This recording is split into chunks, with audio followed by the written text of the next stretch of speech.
Bismillahirrahmanirrahim. Assalamualaikum warahmatullahi wabarakatuh.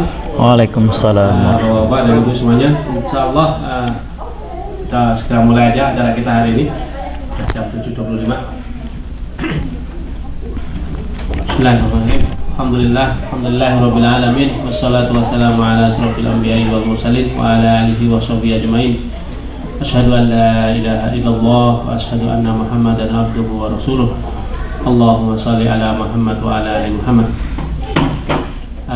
Pertama-tama seperti biasa insyaallah marilah kita senantiasa memanjatkan puji dan syukur kita pada Allah Subhanahu wa taala atas segala nikmat dan karunia-Nya, sehingga pada sore yang mulia ini di hari pertama bulan Ramadan 1435 ini kita masih diberi kesempatan untuk berkumpul bersama di tempat yang mulia ini untuk insyaallah sekali lagi mendengarkan tausiah yang insyaallah akan nanti disampaikan oleh Ustaz Agus Setiawan sebelum beliau melanjutkan perjalanannya ke Washington DC insyaallah.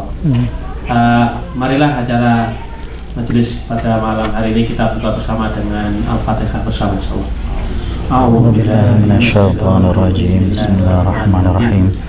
Alhamdulillahirabbil alamin arrahmanir rahim maliki yaumiddin iyyaka na'budu wa iyyaka nasta'in ihdinas siratal mustaqim siratal ladzina an'amta 'alaihim ghairil maghdubi 'alaihim waladdallin. Amin. Untuk acaranya mungkin kita pakai 1 jam untuk tausiahnya, terus mungkin setengah jam untuk tanya jawab gitu insyaallah. Baik. Jadi mungkin kita selesai 9:05, 9:10 insyaallah. Oke, langsung aja Ustaz, silakan.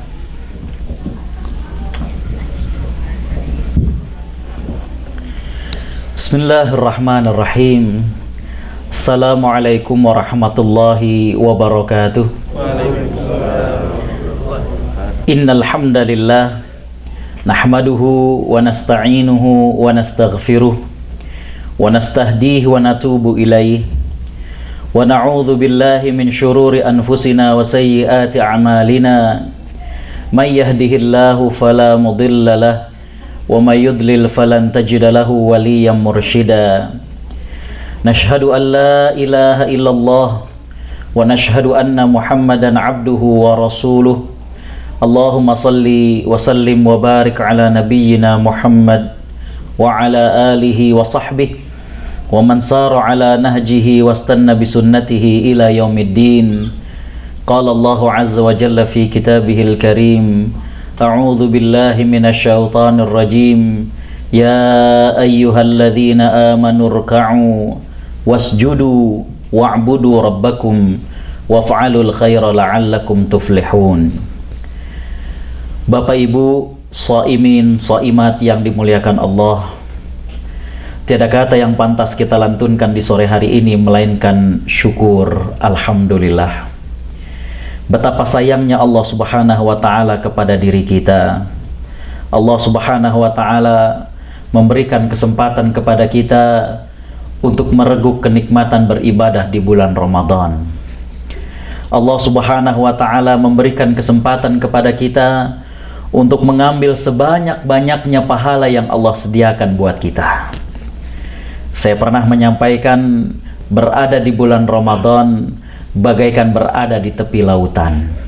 Sejauh mata memandang, hamparan lautan pahala yang Allah sediakan buat kita. Sejauh mata memandang, hamparan lautan maghfirah yang Allah sediakan kepada kita. Cuma ada orang yang maksimal dalam mengambil itu semuanya, dan ada orang yang tidak maksimal. Karena itu Nabi SAW mengatakan, faman hurima khairuhu faqad hurim. Barang siapa yang terhalang mendapatkan kebaikan di bulan Ramadan, maka sungguh di bulan yang lainnya juga dia akan lebih mudah untuk terhalang. Karena Bapak Ibu Allah Subhanahu wa taala rahmati, di bulan Ramadan Allah sediakan semuanya. Allah tutup pintu neraka, Allah buka pintu surga. Artinya Allah Subhanahu wa taala permudah bagi kita jalan menuju surga. Allah Subhanahu wa taala ikat syaitan. Allah lipat gandakan pahala dan lain sebagainya. Namun Bapak Ibu yang Allah Subhanahu wa taala rahmati, kembali ada orang-orang yang tidak memaksimalkan dirinya untuk mengambil sebanyak-banyak pahala yang Allah sediakan di bulan Ramadan, ataupun mengambil sebanyak-banyak ampunan yang Allah Subhanahu wa taala sediakan di bulan Ramadan. Itulah karenanya Nabi SAW mengatakan, sungguh rugi dan celaka orang yang berjumpa dengan bulan Ramadan namun tidak mendapatkan ampunan dari Allah Subhanahu wa taala. Bak kata pepatah, jangan seperti anak ayam mati kelaparan di lumbung padi. Ironis, ada anak ayam mati kelaparan padahal di tengah lumbung padi, di tengah tempat makanan. Ada mukmin dan mukminah yang tidak mendapatkan ampunan dari Allah Subhanahu wa taala, padahal di bulan yang Allah Subhanahu wa taala ampuni dosa-dosa daripada hamba-hambanya. Salawat teriring salam semoga tercurah kepada panutan kita Nabi Muhammad sallallahu alaihi wasallam, yang mana beliau mengajarkan kepada kita bahwa di bulan Ramadan merupakan bulan kesempatan bagi kita untuk meningkatkan kekhusyuan diri kita kepada Allah Subhanahu wa taala. Bapak Ibu Allah Subhanahu wa taala rahmati, selagi masih di awal Ramadan, saya ingin mengingatkan poin yang saya sampaikan pada pertemuan Sabtu minggu yang lalu, tentang bagaimanakah kita mencapai kesuksesan di bulan Ramadan. Yang pertama Bapak Ibu Allah Subhanahu wa taala rahmati adalah bagaimana kita menghayati hikmah dan target daripada ibadah saum. Bapak Ibu Allah Subhanahu wa taala rahmati, penghayatan dalam sebuah ibadah adalah mutlak sangat diperlukan. Karena sering kita dapatkan orang-orang yang melakukan aktivitas ibadah namun tanpa ada internalisasi dalam dirinya, maka tidak terlihat dan tidak tercermin aspek daripada bekas ibadah itu pada dirinya. Di bulan Ramadan Allah Subhanahu wa taala menginginkan adanya peningkatan ketakwaan. Mungkin inilah sesuatu yang abstrak, tapi Nabi SAW kemudian menjelaskan bahwa bulan Ramadan adalah bulan bagi kita untuk berbagi rasa dengan orang lain. Pada saat kita lapar, Bapak Ibu Allah Subhanahu wa taala rahmati, kita hanya merasakan penundaan makan beberapa jam. Tapi berbeda dengan orang-orang yang tidak memiliki itu semuanya. Mereka tidak tahu kapankah mereka akan menikmati makanan itu. Bapak Ibu Allah Subhanahu wa taala rahmati, pada bulan Ramadan merupakan bulan keikhlasan, di mana tidak ada seorang pun yang tahu pada saat kita berkumur-kumur pada saat ibadah wudhu, maka ada yang kita telan ataukah tidak. Disitulah dituntut bagaimana keikhlasan seseorang kepada Allah Subhanahu wa ta'ala. Bisa saja dia nampak berlemas-lemas di hadapan orang, namun pada saat dia hanya berduaan dengan Allah Subhanahu wa ta'ala, ketika kurang kuat keimanannya kepada Allah Subhanahu wa ta'ala, Bapak Ibu yang Allah Subhanahu wa ta'ala rahmati, maka dia akan menghirup dari apa yang dia kumur-kumurkan pada saat dia berwudu. Bapak Ibu yang Allah Subhanahu wa ta'ala rahmati, kunci sukses yang kedua yang pernah saya sampaikan adalah selain kita menghayati dan juga mengaktualisasikan target daripada ibadah Ramadan, yang kedua Bapak Ibu yang Allah Subhanahu wa taala rahmati adalah meminimalisir, atau kalau perlu Bapak Ibu yang Allah Subhanahu wa taala rahmati, meniadakan hal yang akan mempengaruhi pahala puasa. Jangan sampai pahala puasa kita ternyata terkurangi dengan hal-hal yang tidak Allah Subhanahu wa ta'ala ridhoi. Bapak Ibu yang Allah Subhanahu wa ta'ala rahmati, di antaranya adalah menjaga lisan kita, menjaga mata kita. Saya pernah cerita ketika sedang iftar jama'i, sedang buka puasa di Sydney, kita semuanya sudah berbuka, makan makanan ringan pembuka. Bapak Ibu yang Allah Subhanahu wa ta'ala rahmati, ada sebuah keluarga, yang bapak nenteng panci, yang ibu nuntun dua anaknya. Saya waktu itu megang kurma, saya tawarkan, Pak, Bu, batalin dulu. Apa jawaban sang ibunya? Kalau ngebatalin puasa sih udah saat yang belum buka puasa. Ternyata di jalan suaminya marah-marah, jadi katanya udah batal, cuma buka puasanya belum. Jadi ternyata perkembangannya beda antara batal dengan buka puasa. Bapak Ibu Allah Subhanahu wa taala rahmati, jadi kunci sukses yang kedua adalah bagaimana kita menjaga keutuhan daripada pahala ibadah puasa. Kata Nabi SAW, rubba shaimin laisa lahu min siyamihi illal ju'al atash. Betapa banyak orang yang puasa tapi tidak ada pahalanya melainkan hanya dahaga dan lapar. Jadi Bapak Ibu Allah Subhanahu wa taala rahmati, ini perlu untuk dijaga. Yang ketiga, karena ini hanya untuk sekedar pengingat, Kunci sukses kita untuk ibadah bulan Ramadan adalah meragamkan aktivitas ibadah di bulan Ramadan. Bulan Ramadan bukan hanya ibadah saum. Berbagai macam aktivitas bisa kita lakukan. Dari mulai Bapak Ibu yang Allah Subhanahu wa taala rahmati, tarawehnya, baca Al-Qur'annya, sedekahnya. Bahkan Bapak Ibu yang Allah Subhanahu wa taala rahmati, bulan Ramadan merupakan kesempatan bagi kita untuk mengembalikan kebersamaan dengan keluarga. Kita sama-sama sahur, kita sama-sama berbuka, kita sama-sama berangkat menuju taraweh, kita mungkin bersama-sama tadarus. Ya. Poin keempat kunci sukses dalam ibadah Ramadan adalah mempertahankan stamina. Baik stamina fisik maupun stamina semangat sampai akhir bulan Ramadan. Ya. Bulan Ramadan terjadi perubahan siklus dalam kehidupan kita. Tidak sedikit mereka-mereka yang kemudian terkalahkan karena letih fisiknya. Ya. Saya merasakan baru selesai sholat taraweh, tidur, ya, karena sempat update status dulu, tahu-tahu udah dibangunkan untuk sahur, Masya Allah. Ya. Bapak Ibu Allah Subhanahu wa taala rahmati, terjadi perubahan siklus dalam kehidupan kita. Sebagian besar yang tidak mampu menjaga staminanya pada akhir-akhir ibadah bulan Ramadan, pada akhir-akhir bulan Ramadan, maka mereka akan mendapatkan dirinya terasa letih. Tapi yang lebih utama adalah bagaimana stamina ruhiyah kita, stamina semangat ini. Karena itu yang akan menjadi raja. Saya sering mengatakan bahwa hati ini adalah raja. Kalau hati kita itu semangatnya terjaga, anggota tubuh ini akan ikut. Nanti kalau anggota tubuh sudah tidak lagi kuat, dia baru akan memberikan sinyal-sinyal kepada anggota tubuh yang lainnya. Mata sudah mulai terasa perih, hidung sudah mulai terasa tersumbat, baru dia tersadar, oh ternyata raga sudah tidak tahan lagi mengikuti semangat batin. Tapi semangat batin ini Bapak Ibu yang Allah Subhanahu wa taala rahmati, mutlak harus dipertahankan sampai akhir bulan Ramadan. Ibarat kita lomba lari, menjelang saat-saat akhir, itu merupakan saat-saat yang menentukan apakah seseorang akan menjadi pemenang atau waliyadzubillah menjadi pecundang dalam Ramadan. Makanya Allah Subhanahu wa taala memberikan stimulan kepada kita semuanya dengan adanya malam yang lebih mulia daripada 1000 bulan, yaitu Lailatul Qadar. Dan itu Allah Subhanahu wa taala rahasiakan agar tetap terjaga stamina kita, agar tetap terjaga bagaimana keinginan kita untuk meningkatkan amal ibadah kita di bulan Ramadan. Bapak Ibu Allah Subhanahu wa taala rahmati, selagi hari pertama saya mengingatkan tentang 4 kunci kesuksesan bagi kita di bulan Ramadan ini, agar Bapak Ibu yang Allah Subhanahu wa taala rahmati, kita meniti ibadah bulan Ramadan dan mengakhiri bulan Ramadan ini sampai kemudian Bapak Ibu yang Allah Subhanahu wa taala rahmati, sampai akhir daripada ibadah Ramadan dan kita menjadi pemenang daripada ibadah ini. Bapak Ibu Allah Subhanahu wa taala rahmati, adapun tema yang akan kita bahas pada kesempatan sore menjelang buka maghrib ini adalah sebuah kaidah dakwah. Kaidah dakwah ini berbunyi, aslih nafsak wad'u ghairak. Perbaiki dirimu dan ajak orang lain. Bapak Ibu Allah Subhanahu wa taala rahmati, dari kaidah ini maka kita mengambil 3 keywords. Kita mengambil 3 kata kunci. Yang pertama adalah mengapa didahulukan perbaikan diri sebelum mengajak orang.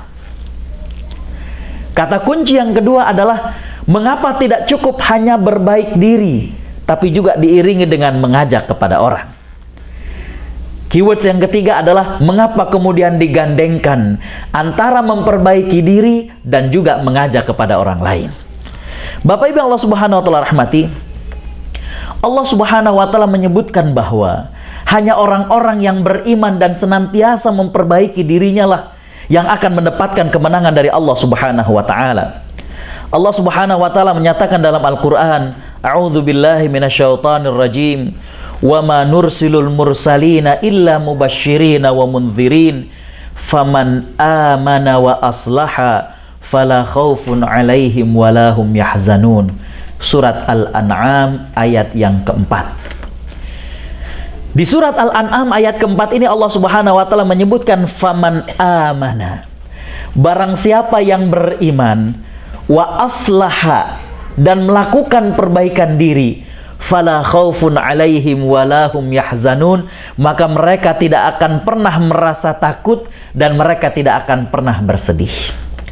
Bapak Ibu Allah Subhanahu wa taala rahmati, saya pernah menyampaikan bahwa kalau rukun Islam itu digambarkan dengan bangunan, maka dua kalimat syahadat adalah pondasinya.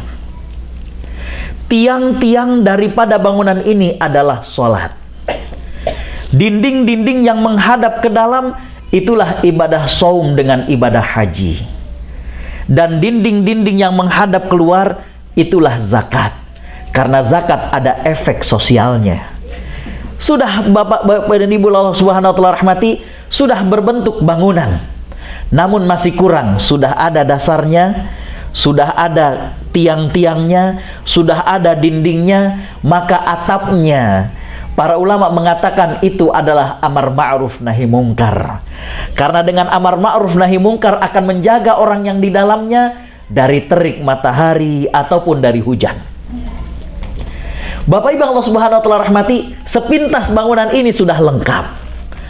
Cuma Subhanahu wa taala rahmati, ketika bangunan ini hanya berbentuk demikian, banyak orang yang kemudian menyatakan sayang dengan bangunan ini, menyayangkan akan bangunan ini.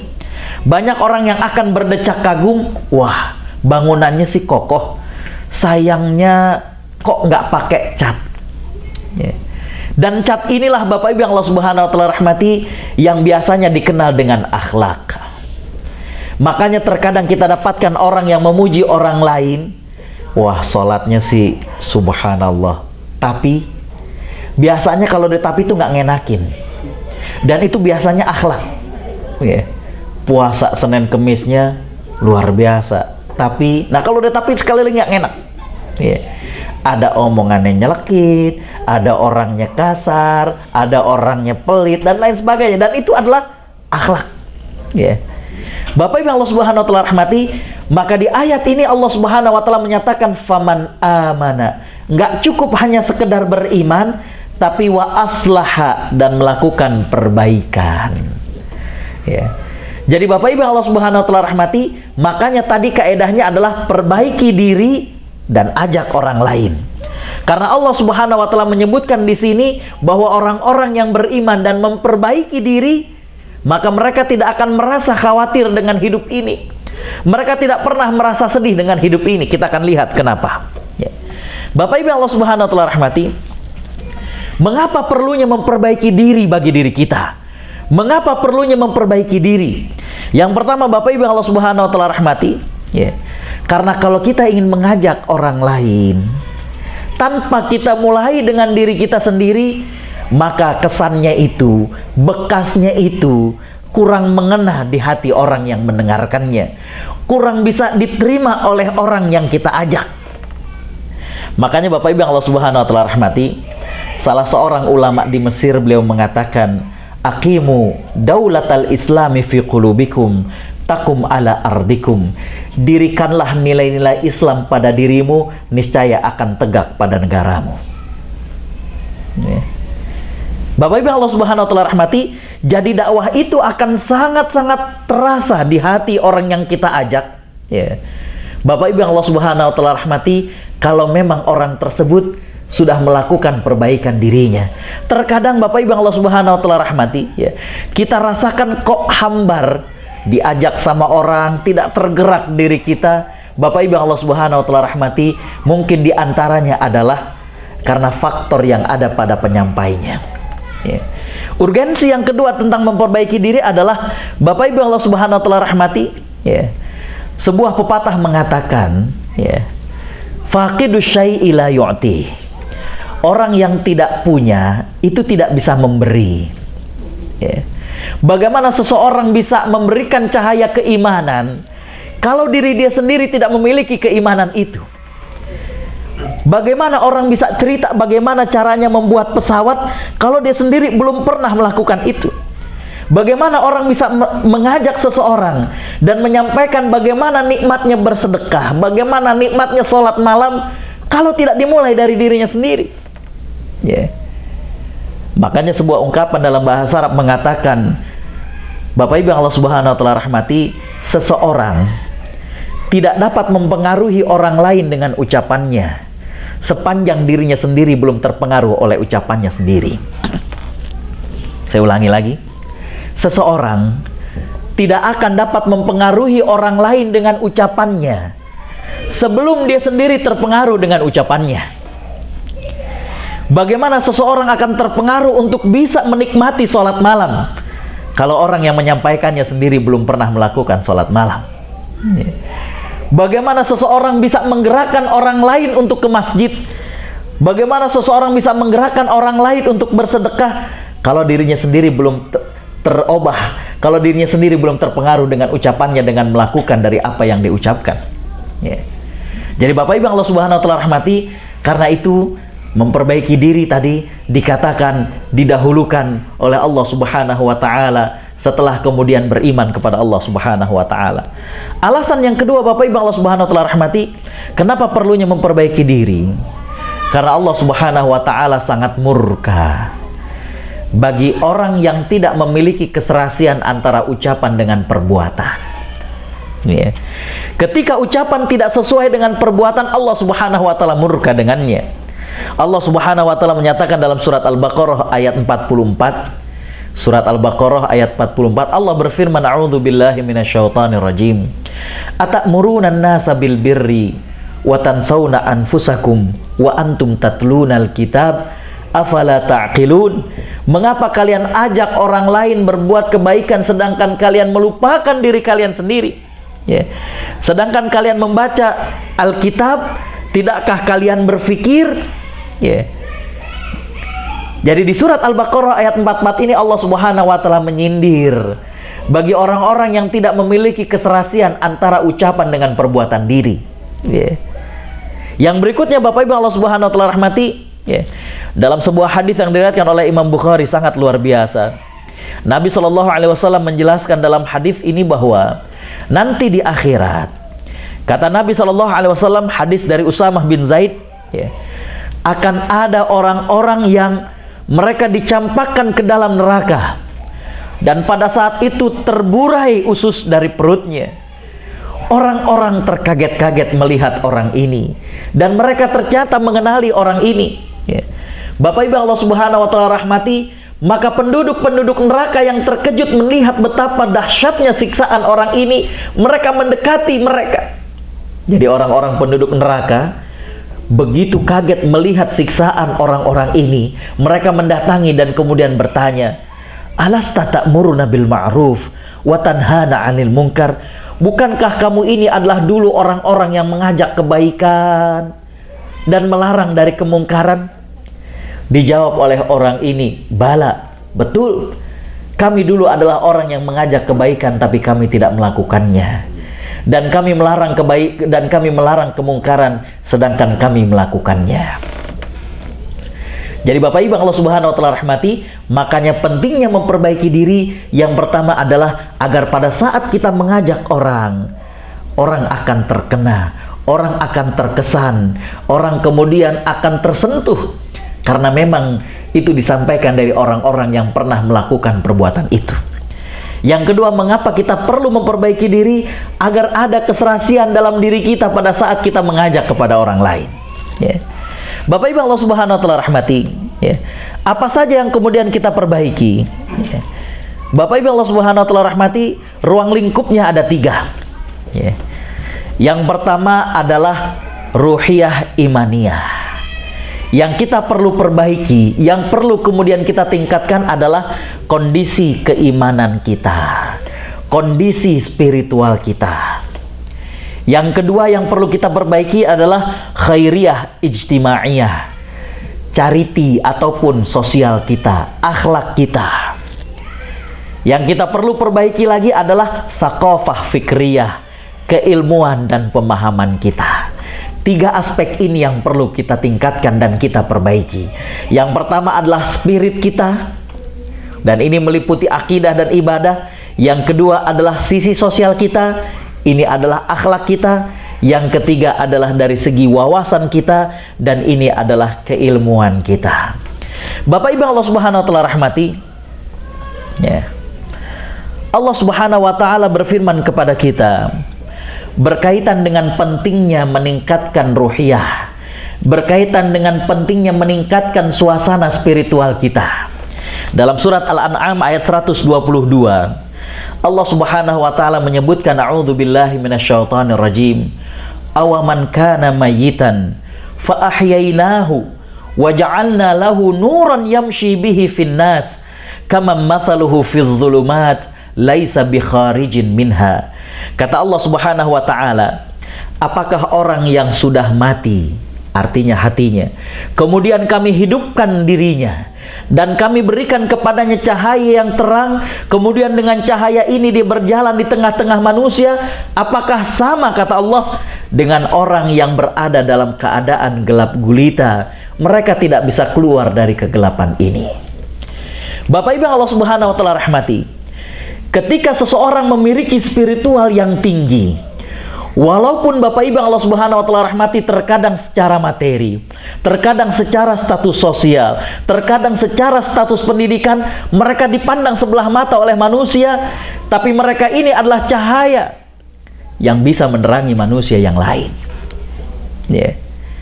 Terkadang ada orang yang dipandang sebelah mata oleh manusia, tapi Bapak Ibu yang Allah Subhanahu wa taala rahmati, Allah jadikan keimanan mereka, Allah jadikan spiritual mereka ini begitu bersinar sehingga kemudian menerangi orang lain. Kita lihat dari mereka yang cacat fisiknya. Bapak Ibu Allah Subhanahu wa taala rahmati, sepeninggal wafatnya baginda sallallahu alaihi wasallam, beberapa orang sahabat saat itu pergi ke perbatasan wilayah Islam. Mereka berangkat dan saat itu mereka berada di tepian pantai. Ketika para sahabat sampai ke sana, mereka melihat ternyata ada sebuah rumah yang sangat sederhana. Dihampiri rumah itu. Bapak Ibu Allah Subhanahu wa taala rahmati, ketika para sahabat sampai ke tepi rumah itu, ternyata mereka mendapatkan di dalamnya ada seorang hamba Allah yang tinggal di dalam. Dan saat itu hamba Allah tersebut tengah berdoa. Doa inilah yang menggelitik perasaan para sahabat. Hamba Allah ini berdoa, ya Allah, kekalkanlah aku menjadi hamba yang bersyukur, karena dirimu telah melebihkan diriku berbanding hamba yang lainnya. Sepintas dia adalah doa yang biasa-biasa saja. Hamba Allah ini minta agar dirinya dijadikan orang yang bersyukur, karena merasa dirinya dilebihkan Allah berbanding hamba yang lainnya. Tapi yang menggelitik perasaan para sahabat adalah ketika mereka melihat bahwa ternyata hamba Allah itu cacat kaki dan tangannya.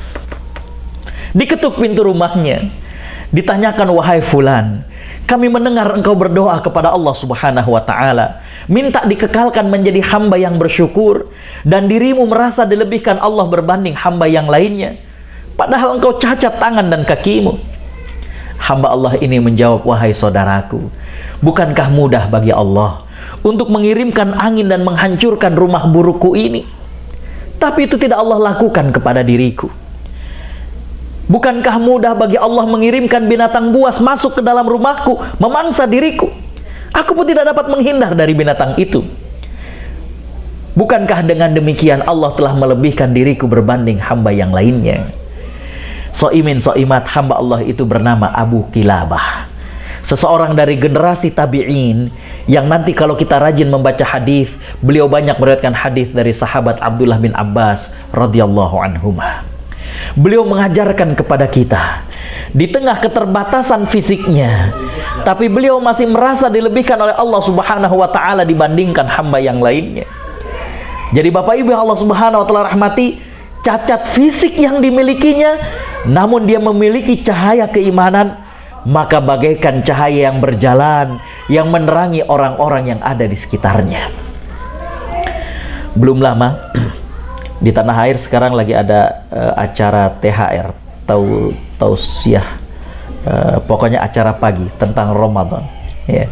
Bapak Ibu Allah Subhanahu wa taala rahmati, dihadirkan seorang buta yang tidak pernah meninggalkan untuk membaca Al-Quran 1 juz 1 hari. Ya. Padahal beliau bercerita pada saat untuk membeli Al-Quran tersebut, beliau harus mengeluarkan uang yang sedemikian besarnya, karena Al-Quran Braille itu masih sangat mahal di tanah air. Beliau cerita beliau harus membayar ataupun membeli dengan harga 1,8 juta. Ya. Tapi lihat bagaimana kegigihan beliau. Bapak Ibu yang Allah Subhanahu wa taala rahmati, ya. Beliau mengkhatamkan membaca Al-Qur'an 1 hari 1 juz. Dan ketika beliau ditanya apalagi yang memotivasi beliau, beliau mengatakan dalam Al-Qur'an Allah Subhanahu wa taala menyatakan a'udzubillahi minasyaitonir rajim, "Wa man a'rada 'an dzikri fa inna lahu ma'isyatan dhanka wa nahsyuruhu yaumal qiyamati a'ma."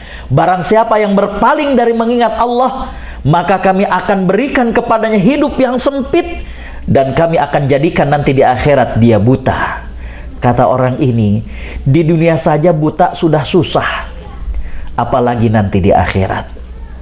Bapak Ibu yang Allah Subhanahu wa taala rahmati, lihat orang-orang yang Allah berikan cahaya kepadanya, walaupun dalam keadaan yang mungkin bagi sebagian orang tidak dipandang sebelah mata, tapi Bapak Ibu yang Allah Subhanahu wa taala rahmati, Allah jadikan dengan cahaya spiritual itu, dengan cahaya rohani mereka, dengan cahaya kalbu mereka, mereka dapat menerangi orang lain. Ya. Bapak Ibu yang Allah Subhanahu wa taala rahmati, itu diantara orang-orang yang cacat. Ya.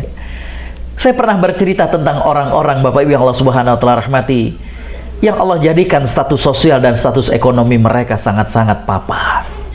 Ya.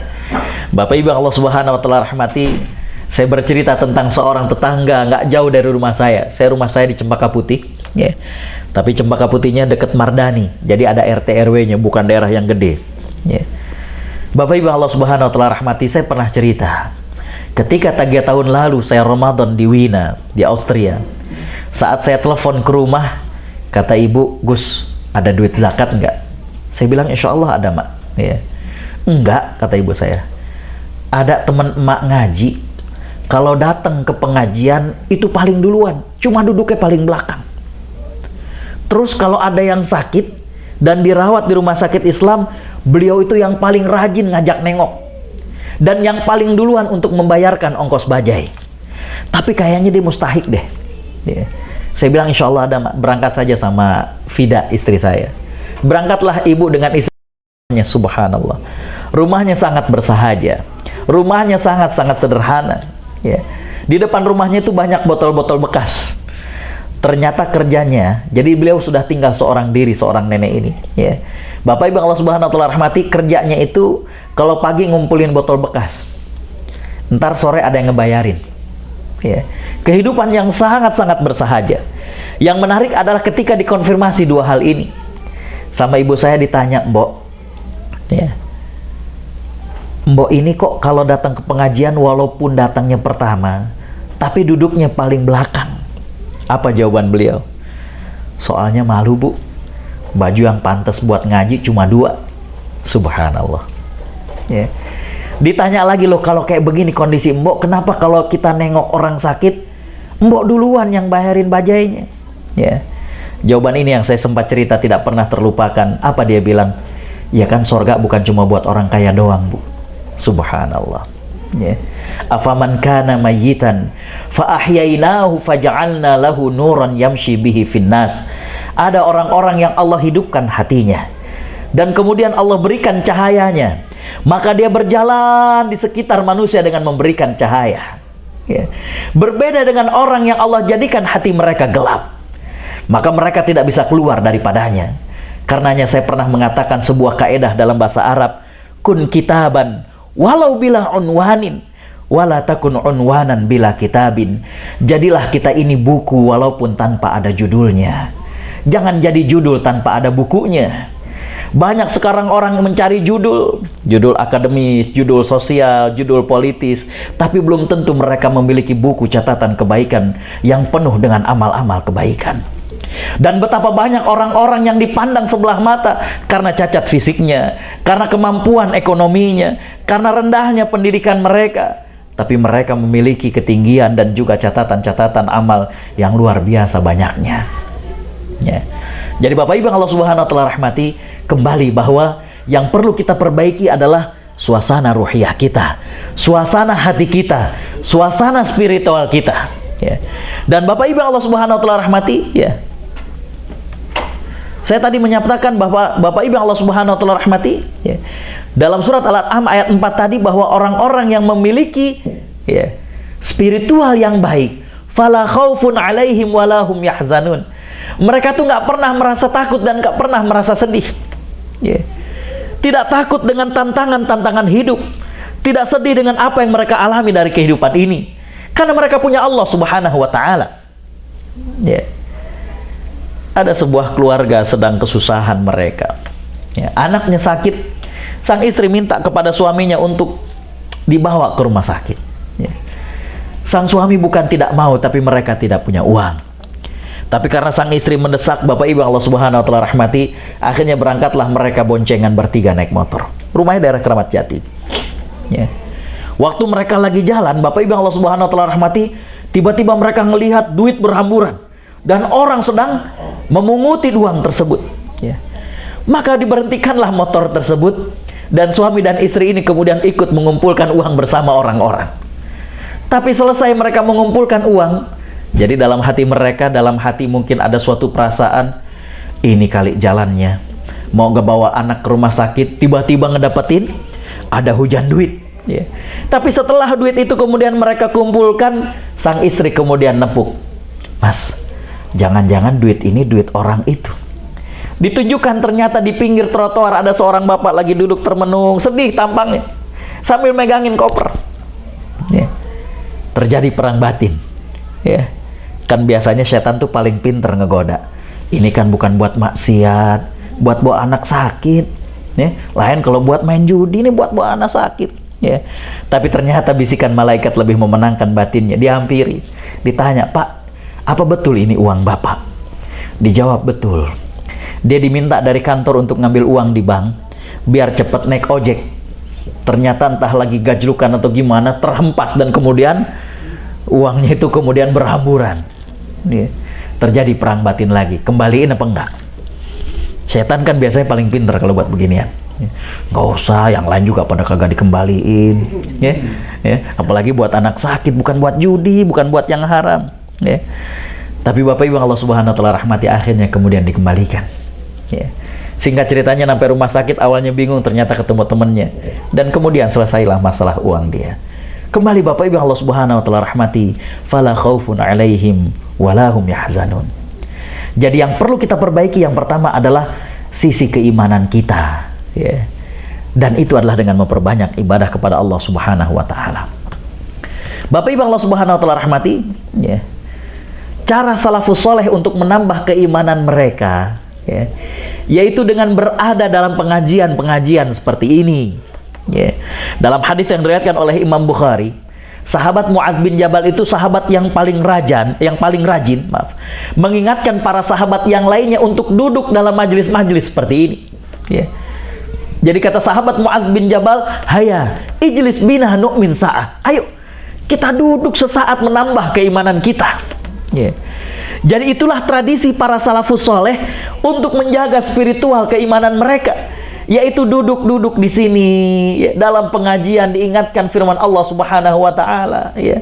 Bapak Ibu Allah Subhanahu wa Ta'ala rahmati, dalam riwayat yang lain, ternyata sahabat yang lain juga melakukan hal yang sama, seperti sahabat Mu'adz bin Jabal, sahabat Abu Darda. Beliau pernah memegang tangan sahabat Abdullah bin Rawahah.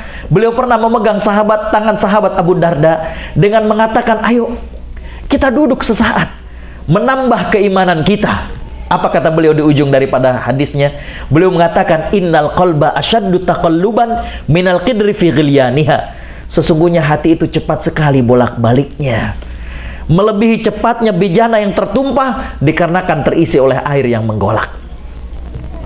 Jadi kalau kita masak air, ya, orang zaman dulu kan nggak masak air kayak sekarang, ya. Dan model kemudian juga tempatnya nggak bunyi kalau mendidih. Ya. Jadi Bapak Ibu Allah Subhanahu wa Ta'ala rahmati, kalau tidak segera diangkat maka kemudian bencana tersebut bisa tumpah. Nah, hati itu cepat sekali bolak-baliknya, melebihi cepatnya tumpahnya air, tumpahnya panci ketika diisi oleh air yang menggelegak. Jadi kembali Bapak Ibu Allah Subhanahu wa Ta'ala rahmati, di antara cara salafus soleh untuk memperbaiki dan meningkatkan menjaga keimanan mereka adalah dengan duduk-duduk dalam keadaan mereka mengingat Allah Subhanahu wa Ta'ala dalam majelis-majelis seperti ini. Ya. Bapak Ibu Allah Subhanahu wa Ta'ala rahmati, hal yang kedua yang perlu kemudian kita perbaiki diri kita, selain tadi peningkatan spiritual keimanan kita, Yang kedua adalah Bapak Ibu yang Allah Subhanahu wa taala rahmati, adalah dengan akhlak kita. Ya. Dengan bagaimanakah ibadah kita yang sosial. Seseorang tidak hanya mesti soleh secara pribadi, tapi dia juga mesti memiliki aspek kesolehan secara sosial. Ya. Bapak Ibu yang Allah Subhanahu wa taala rahmati, Nabi SAW menjelaskan bahwa ya, akhlak ini menjadi hal yang paling menentukan. Ya. Dikarenakan Nabi SAW diutus itu untuk menyempurnakan akhlak. Ya. Makanya Bapak Ibu yang Allah Subhanahu wa taala rahmati, kalau kita amati dakwah Islam pertama kali di Mekah, itu banyak yang kemudian masuk Islam dikarenakan akhlak Nabi SAW. Ya. Saya teringat ketika tahun 2008 pertama kali berdakwah di Australia. Waktu nyampe ke masjid, ya, kemudian selain yang menjemput ada 4 orang lagi yang datang. Mereka ngajak bicara, ngajak ngobrol. Apa kata mereka? Ustadz, Australia ini emang negara kafir. Saya bilang, sebelum ente ngomong emang udah tahu, saya bilang. Ya. Tapi kenapa ente ngomong begitu? Iya Ustadz, kita mau ngegedein masjid nggak dikasih izin sama tetangga. Coba, kafir nggak tuh? Wah. Saya bilang, ntar dulu, saya baru nyampe nih, belum juga napasnya teratur. Ya. Saya bilang, ntar kita ngomong lagi. Selang 4 hari saya panggil lagi. Saya bilang, saya udah ketemu jawabannya. Kenapa Ustadz? Ya. Masjid kita kan kecil nih. Ya. Bapak Ibu Allah Subhanahu wa taala rahmati, ya. Masjid kita kecil begini saja. Coba Anda lihat pada saat sholat kita, ya, pada saat kita taraweh, ya, itu ternyata bikin macet di jalanan. Ya. Dan yang kemudian bahwa masjid kita itu berada di resident area. Ya. Jadi seringnya itu karena kemudian pengen cepet-cepet masuk ke masjid, sholat nggak mau ketinggalan, nutupin pintu keluar rumah orang. Kan sesuatu yang sederhana, saya bilang. Mereka itu akan berpikir bahwa masjidnya masih kecil aja udah nyusahin orang, apalagi kalau gede. Saya teringat dengan ungkapan seorang pendakwah dari Irak. Beliau mengatakan kepada kita, kun kal farosyah, taksiruha kullu ainin ra'atha walam tantiq bi kalimah. Jadilah kalian bagaikan kupu-kupu. Setiap mata yang memandang akan terpikat, walaupun kupu-kupu tidak pernah bertutur kata. Jadi muslim dan muslimah itu bukan kemudian banyak ngomong nasihatin orang, bukan itu aja. Ya. Tapi bagaimana menunjukkan keindahan Islam pada diri kita. Ya. Kupu-kupu walaupun tidak pernah bertutur kata, tapi orang akan terpikat dengan keindahan warna-warninya. Ya. Begitu juga ketika Nabi SAW pertama kali di Mekah, ya, itu Bapak Ibu Allah Subhanahu wa taala rahmati, masyarakat Quraisy mereka nggak tahu bagaimana Nabi makannya, apakah pakai 3 jari atau enggak dan lain sebagainya. Ya. Tapi mereka terpikat dengan akhlak Nabi SAW. Ya. Sampai-sampai walaupun mereka mengatakan dan menuduh kepada Nabi, mereka mengatakan Nabi itu gila, Nabi itu pembohong, Nabi itu dan lain sebagainya. Tapi tidakkah Bapak Ibu baca dalam sejarah bahwa ketika Nabi SAW ingin hijrah ke Madinah, Nabi minta kepada Ali bin Abi Thalib untuk mengembalikan barang titipan orang-orang Quraisy. Yang namanya dititipin pasti barang berharga. Dan yang namanya nitip barang berharga berarti kepada orang yang dipercaya. Jadi sebenarnya Bapak Ibu yang Allah Subhanahu wa taala rahmati, mereka tidak mengakui secara lisan, secara batin mereka masih mengakui Nabi itu orang baik. Ya. Jadi kembali Bapak Ibu yang Allah Subhanahu wa taala rahmati, ya, yang perlu kita perbaiki selain bagaimana suasana keimanan kita, bagaimana spiritual keimanan kita, yang kedua akhlak kita. Ya. Bagaimana akhlak kita? Ya. Bapak Ibu yang Allah Subhanahu wa taala rahmati, ya. Kalau kita melihat bagaimana para salafus saleh, ya, orang-orang sebelum kita, mereka memiliki ini semuanya. Mereka memiliki akhlak-akhlak yang baik ini semuanya. Ya. Makanya Bapak Ibu yang Allah Subhanahu wa taala rahmati, dakwah mereka luar biasa. Ya. Saya teringat kemarin saya cerita kepada ibu-ibu, bagaimana Hasan dan Husain ketika melihat seorang kakek yang salah dalam wudunya. Bapak Ibu yang Allah Subhanahu wa taala rahmati, Hasan dan Husain tidak langsung menegur kakek ini. Tapi mereka mengatakan, wahai kakek, kami ingin belajar tentang bagaimana caranya berwudu. tolong dong lihatkan kami dan tegur kalau kami salah. Berwudu Hasan dengan tertibnya, yang ngajarin kan kakeknya Rasulullah SAW. Ya. Selesai Hasan kemudian berwudu, Husain berwudu. Sama, sang kakek ini kemudian berpikir, lah kan ini cucunya Nabi, wudunya beda sama dia, berarti dia yang salah. Coba kita lihat bagaimana keagungan akhlak dalam menegur orang lain. Ya. Coba kalau misalkan Bapak Ibu Allah Subhanahu wa taala rahmati, langsung ya, kayak salah tuh. Wow, gitu ya. Ya. Kalau nggak mandang kakeknya mungkin bocah ngomongnya sembarangan, bener kan? Ya. Bapak Ibu Allah Subhanahu wa taala rahmati, akhlak. Ya. Jadi selain spiritual yang perlu kita tingkatkan, yang kedua adalah Bapak Ibu Allah Subhanahu wa taala rahmati, bagaimana akhlak yang baik. Ya. Bapak Ibu Allah Subhanahu wa taala rahmati, ya. Yang berikutnya adalah tadi yang perlu kita perbaiki tadi kan spiritual, ya, keimanan, dan itu dengan ibadah, dengan duduk dalam majelis-majelis seperti ini. Yang perlu kita tingkatkan yang kedua adalah akhlak. Ya. Yang ketiga Bapak Ibu Allah Subhanahu wa taala rahmati, yang perlu kita tingkatkan adalah thaqafah kita, wawasan kita, keilmuan kita. Ya. Bapak Ibu Allah Subhanahu wa taala rahmati, karena ketika kita memiliki wawasan yang luas, maka kita akan menjadi semakin arif, akan menjadi orang yang lebih bijak. Ya. Besi kalau pendek, susah untuk dibengkokin. Tapi kalau besi itu panjang, ya, Masya Allah, dibengkokinnya itu mudah, ya, lentur, subhanallah. Ya. Bapak Ibu Allah Subhanahu wa taala rahmati, saya masih ingat tadi juga cerita-cerita sambil jalan. Dulu ketika di Garut di pesantren, itu suka ke Bandung. Ya. Ikut aktivitas keislaman, bahkan tahun 90, 91, 92 itu lagi zaman-zamannya Bosnia. Ya, kalau masih ingat. Ya.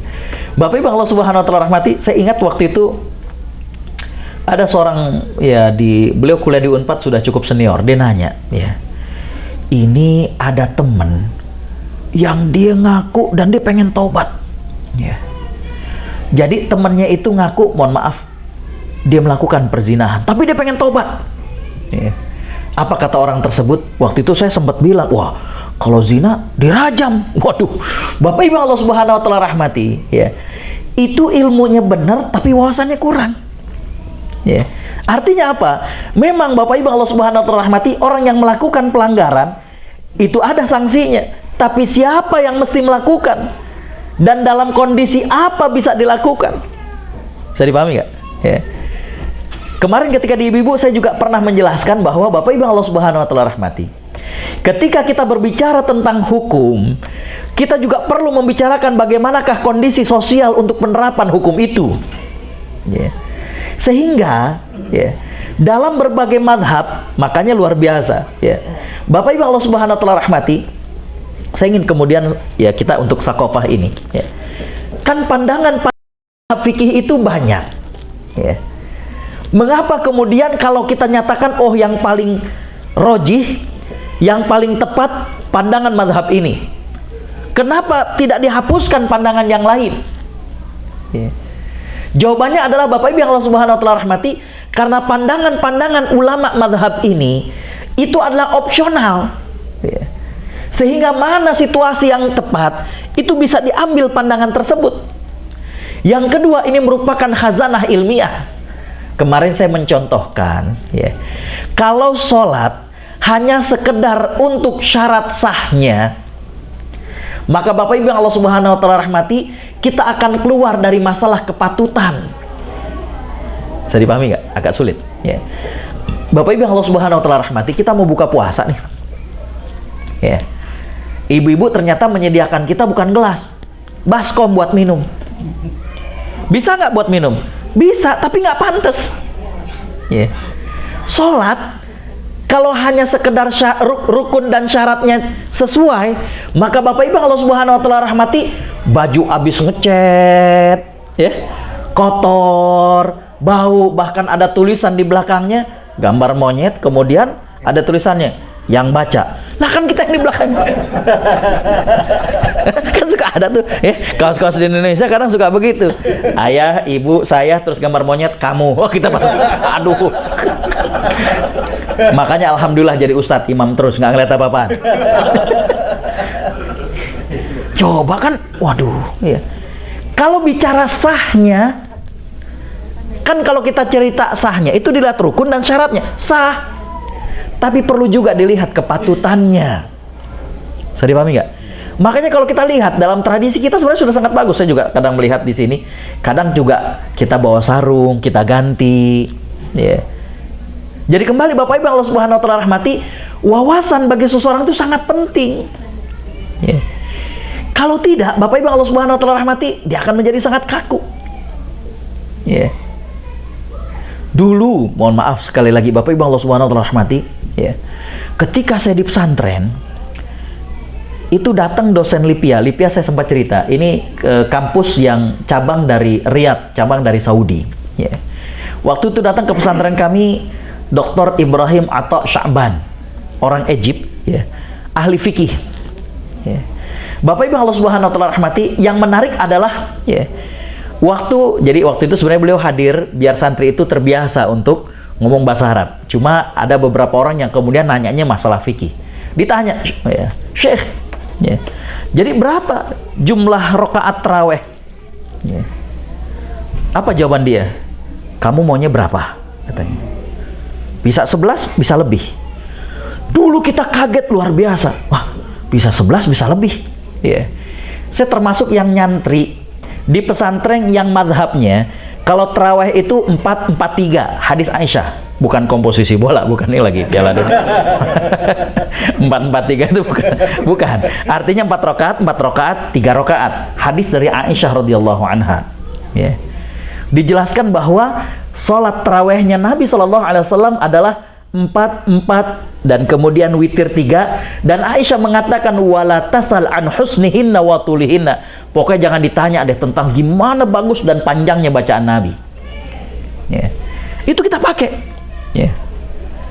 Bapak Ibu Allah Subhanahu wa taala rahmati, setelah saya kuliah ke Al-Azhar, saya masuk dalam jurusan hadis. Masya Allah, Bapak Ibu bisa buktikan, buka dalam kitab Sahih Bukhari, kitab Sahih Muslim ya, cari bab tentang tarawih. Apa judulnya? Judul sholat tarawih itu adalah bab qiyamul lail fi Ramadan wa huwa tarawih. Bab sholat malam di bulan Ramadan, dan itu namanya tarawih. Jadi ternyata tarawih itu adalah sholat malam. Cuma kalau di bulan Ramadan boleh habis isya langsung. Namanya tarawih karena ada sisi rohahnya. Kan enak, nggak perlu nunggu tengah malam, nggak perlu nunggu 1/3 malam, nggak perlu nunggu 2/3 malam. Makanya taraweh. Bisa dipahami?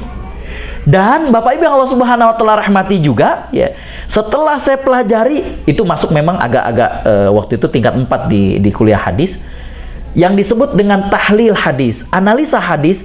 Di situ mulai diajarkan tentang kalau kita mendapatkan misalkan hadis tentang sholat tarawih, kita kumpulkan, kita analisa. Waktu itu sama syekhnya disuruh lihat yang menunjukkan hadis bahwa tarawih itu 4-4-3, siapa yang meriwayatkan? Kita jawab semuanya Aisyah. Yang meriwayatkan 2-2-2-2 siapa? Banyak sahabat.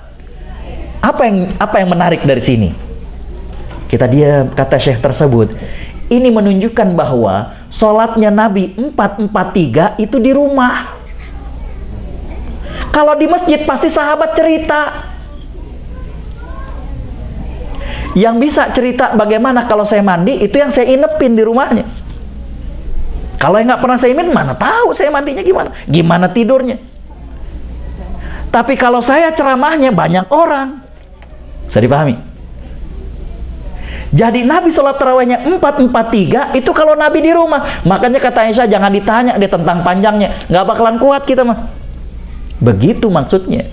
Tapi kalau Nabi sholat bersama manusia yang lain, bersama para sahabat, 2-2-2. Oh ternyata begitu. Ya. Coba lagi dulu ketika belum ada ilmunya, nggak harus 4-4-3. Gitu. Itu juga yang kemudian menjawab kita, Ustadz, kok kalau di Masjidil Haram Di 10 malam terakhir, malamnya ada sholat malam lagi. Ya nggak apa-apa, kan itu sama-sama sholat malam. Kan babnya juga bab sholat malam di bulan taraweh, dan itu namanya di sholat malam di bulan Ramadan itu namanya taraweh. Makanya di Masjidil Haram, di Masjid Nabawi, dan di negara-negara Timur Tengah, mereka untuk menghidupkan malam dengan cara menambah sholat malamnya.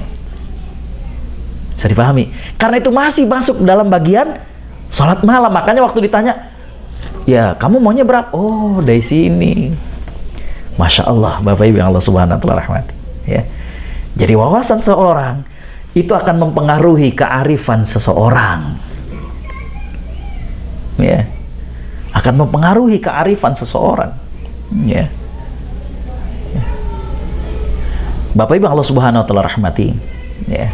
Itulah yang perlu kemudian kita tingkatkan. Ya. Saya sempat menyampaikan waktu di awal tentang pembatal-pembatal puasa. Ya. Itu harus kita modernkan pemahaman kita. Ya. Dulu kita belajar tentang yang ngebatalin puasa itu cuma makan dan minum. Saya cerita bagaimana sekarang banyak hal yang kita hadapi. Ya. Makanya kita perlu jeli. Para ulama mengatakan makan dan minum itu maksudnya apa? Apakah cara masuknya? Apakah asupannya? Bisa dipahami nggak? Kalau cara masuknya berarti asalkan melalui tenggorokan, walaupun bukan makanan, batal dong puasanya. Contohnya endoskopi, laparoskopi, itu bukan makanan. Bisa dipahami? Bagaimana itu hukumnya? Ya. Seseorang yang menderita asma menggunakan Ventolin inhaler, seseorang yang kena sakit jantung, dia harus meletakkan obat di bawah lidahnya, dikemam, memuai dia, nggak ditelan. Ya. Saya cerita bagaimana kalau kita pengen kumur-kumur karena kita kerjanya berhadapan dengan customer service. Ya. Wangi kasturi itu kan mulut orang puasa di sisi Allah. Kalau di sisi manusia tetap aja bau. Gitu ya. Ya nggak bisa kemudian kita di hadapan customer, waduh kata customer lo kok bau naga begini. Gitu. Bolehkah menggunakan lasrin? Kalau kita bilang makan dan minuman itu adalah asupannya, berarti infus batal dong. Bagaimana dengan dialisis? Nah, jadi banyak. Ya. Kita mata merah, bagaimana menggunakan obat tetes mata? Ya. Jadi kembali Bapak Ibu Allah Subhanahu wa Ta'ala rahmati, itu yang saya sering istilahkan, kita perlu naik kelas wawasannya. Ya. Berbicara kemarin kita cerita tentang zakat. Ya. Bapak Ibu Allah Subhanahu wa Ta'ala rahmati, dulu yang namanya harta, ya memang cuma emas dan perak. Sekarang banyak. Orang punya saham, reksadana, deposito, ya. Atau orang punya aset, punya rumah, punya tanah, rumahnya ternyata dikontrakin, gimana ngitung zakatnya? Kemarin sedikit ya dalam fikih zakat saya jelaskan bahwa yang kayak begini itu yang disebut dengan zakat al-mustaghallat, zakat investasi, ya. Jadi hartanya itu nggak kena, nilai rumahnya nggak kena, tapi yang kena zakat itu adalah uang kontrakannya, ya. Nah, sakofah, wawasan, keilmuan itu perlu untuk kemudian meningkat. Ya. Baik, Bapak Ibu Allah Subhanahu wa Ta'ala rahmati, itulah penggalan yang pertama, aslih nafsak, perbaiki diri kita. Ya.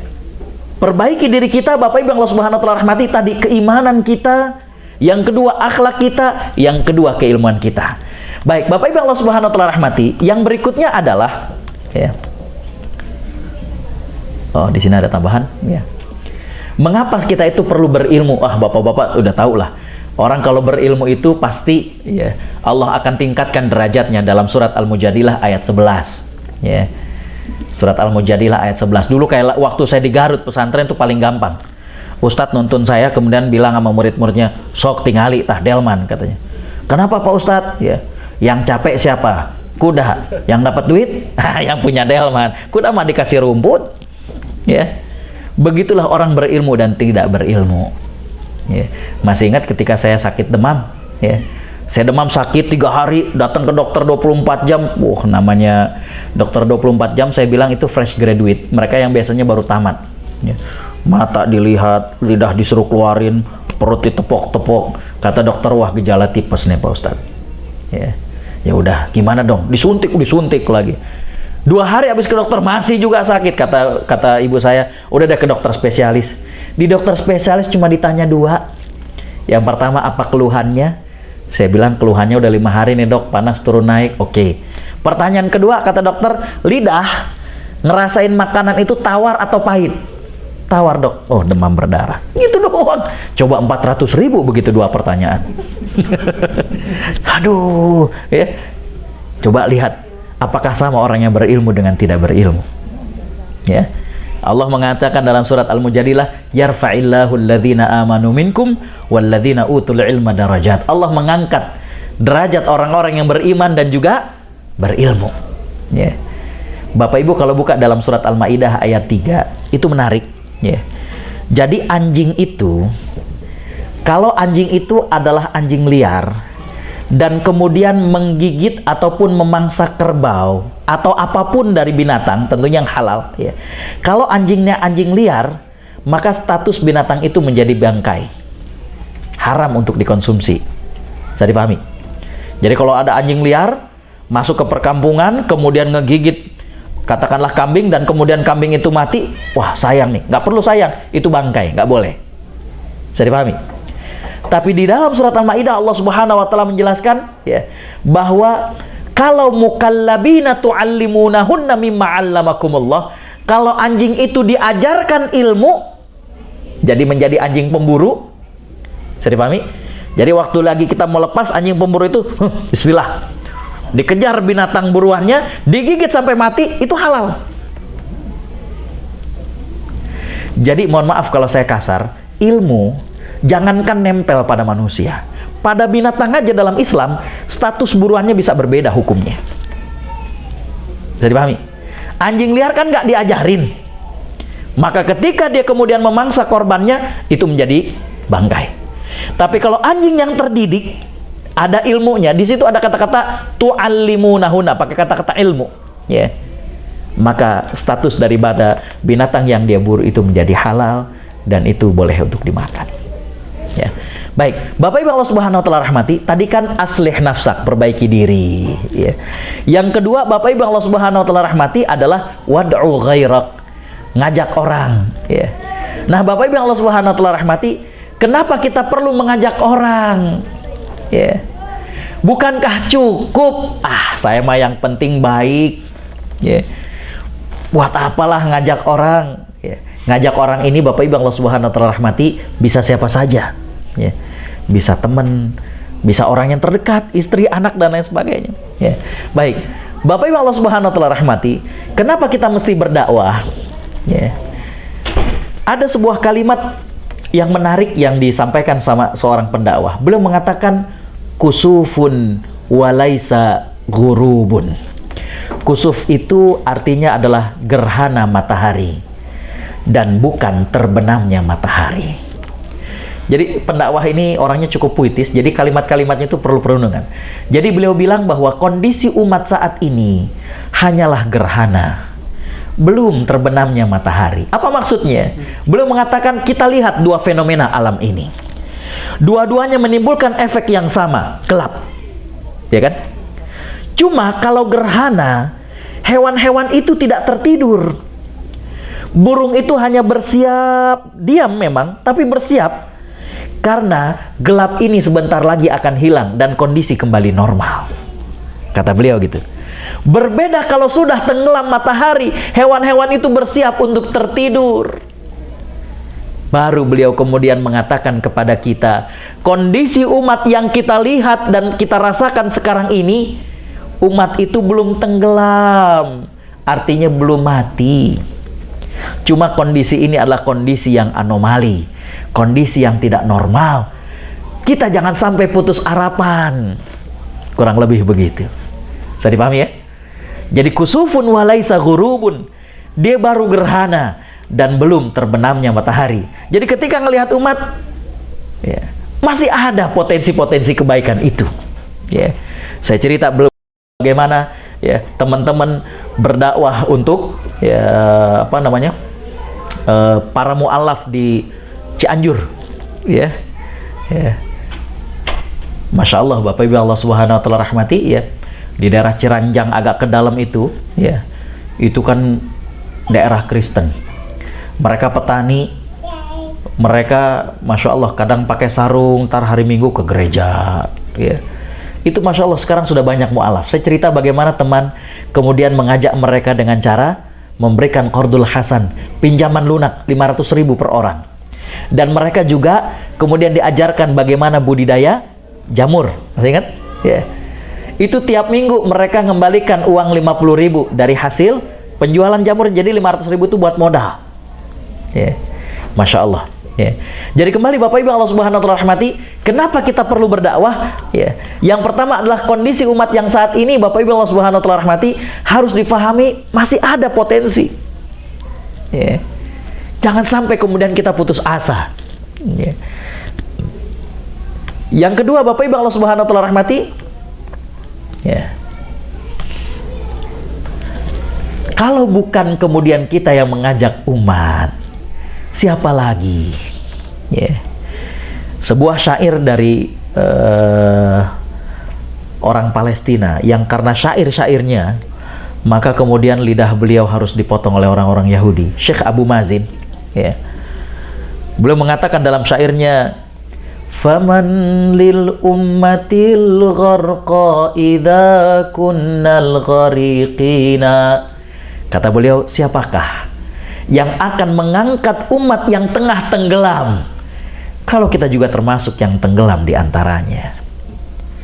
Waman lil ghayatil kubra idza damurat ayadina. Maka siapakah yang akan merealisasikan cita-cita yang besar kalau tangan kita itu nggak nampak, nggak kelihatan kerja-kerja kita? Waman lil haqqi yajlu. Maka siapakah yang akan meninggikan kebenaran? Idza kallat ayadina. Kalau ternyata tangan-tangan kita ini lemah. Ya. Jadi yang pertama Bapak Ibu Allah Subhanahu wa taala rahmati, kenapa kita perlu berdakwah? Karena kita nggak boleh putus asa. Ya, kita nggak boleh putus asa. Ya. Terus ya, kita nggak tahu hidayah itu dari siapa. Ya. Tadi pagi saya update status tentang sebuah bait syair. Ya. Ribuan langkah kau tapaki, pelosok negeri kau sambangi. Ya. Jadi Bapak Ibu Allah Subhanahu wa taala rahmati, ya. Sebuah nasyid, ribuan langkah kau tapaki, pelosok negeri kau sambangi. Ya. Tanpa kenal lelah jemu, sampaikan firman Tuhanmu. Ya. Jadi kita lihat bagaimana ustadz-ustadz kita dulu, ya. Kadang mereka dakwahnya ke tempat-tempat pelosok, ya, ke tempat-tempat yang begitu. Ya. Mereka nggak pernah lelah, nggak pernah jemu. Ya. Terik matahari, tak surutkan langkahmu. Ya. Fata morgana dunia tidak menyilaukan mata mereka. Ya. Jadi Bapak Ibu Allah Subhanahu wa taala rahmati, ya. Kembali, kalau bukan kita siapa? Ya. Yang kemudian akan menyampaikan ini, rintihan umat yang akan ini. Baik, Bapak Ibu Allah Subhanahu wa taala rahmati. Ya. Yang berikutnya adalah mengapa kita perlu mengajak orang. Ya. Ini menarik. Alasan yang ketiga kenapa kita perlu mengajak orang adalah karena kalau keburukan itu mendominasi, maka kemakmuran itu akan dicabut. Umar bin Khattab pernah lewat bersama para sahabat ke sebuah negeri yang sedang jaya-jayanya. Kata Umar bin Khattab, "Atukhrabal qura wa hiya amirah." Mungkin enggak, ya, kampung yang tengah jaya-jayanya ini kemudian binasa? Para sahabat balik bertanya, "Atukhrabal qura wa hiya amirah ya Umar?" Apakah mungkin kampung yang sedang makmur ini kemudian hancur, wahai Umar?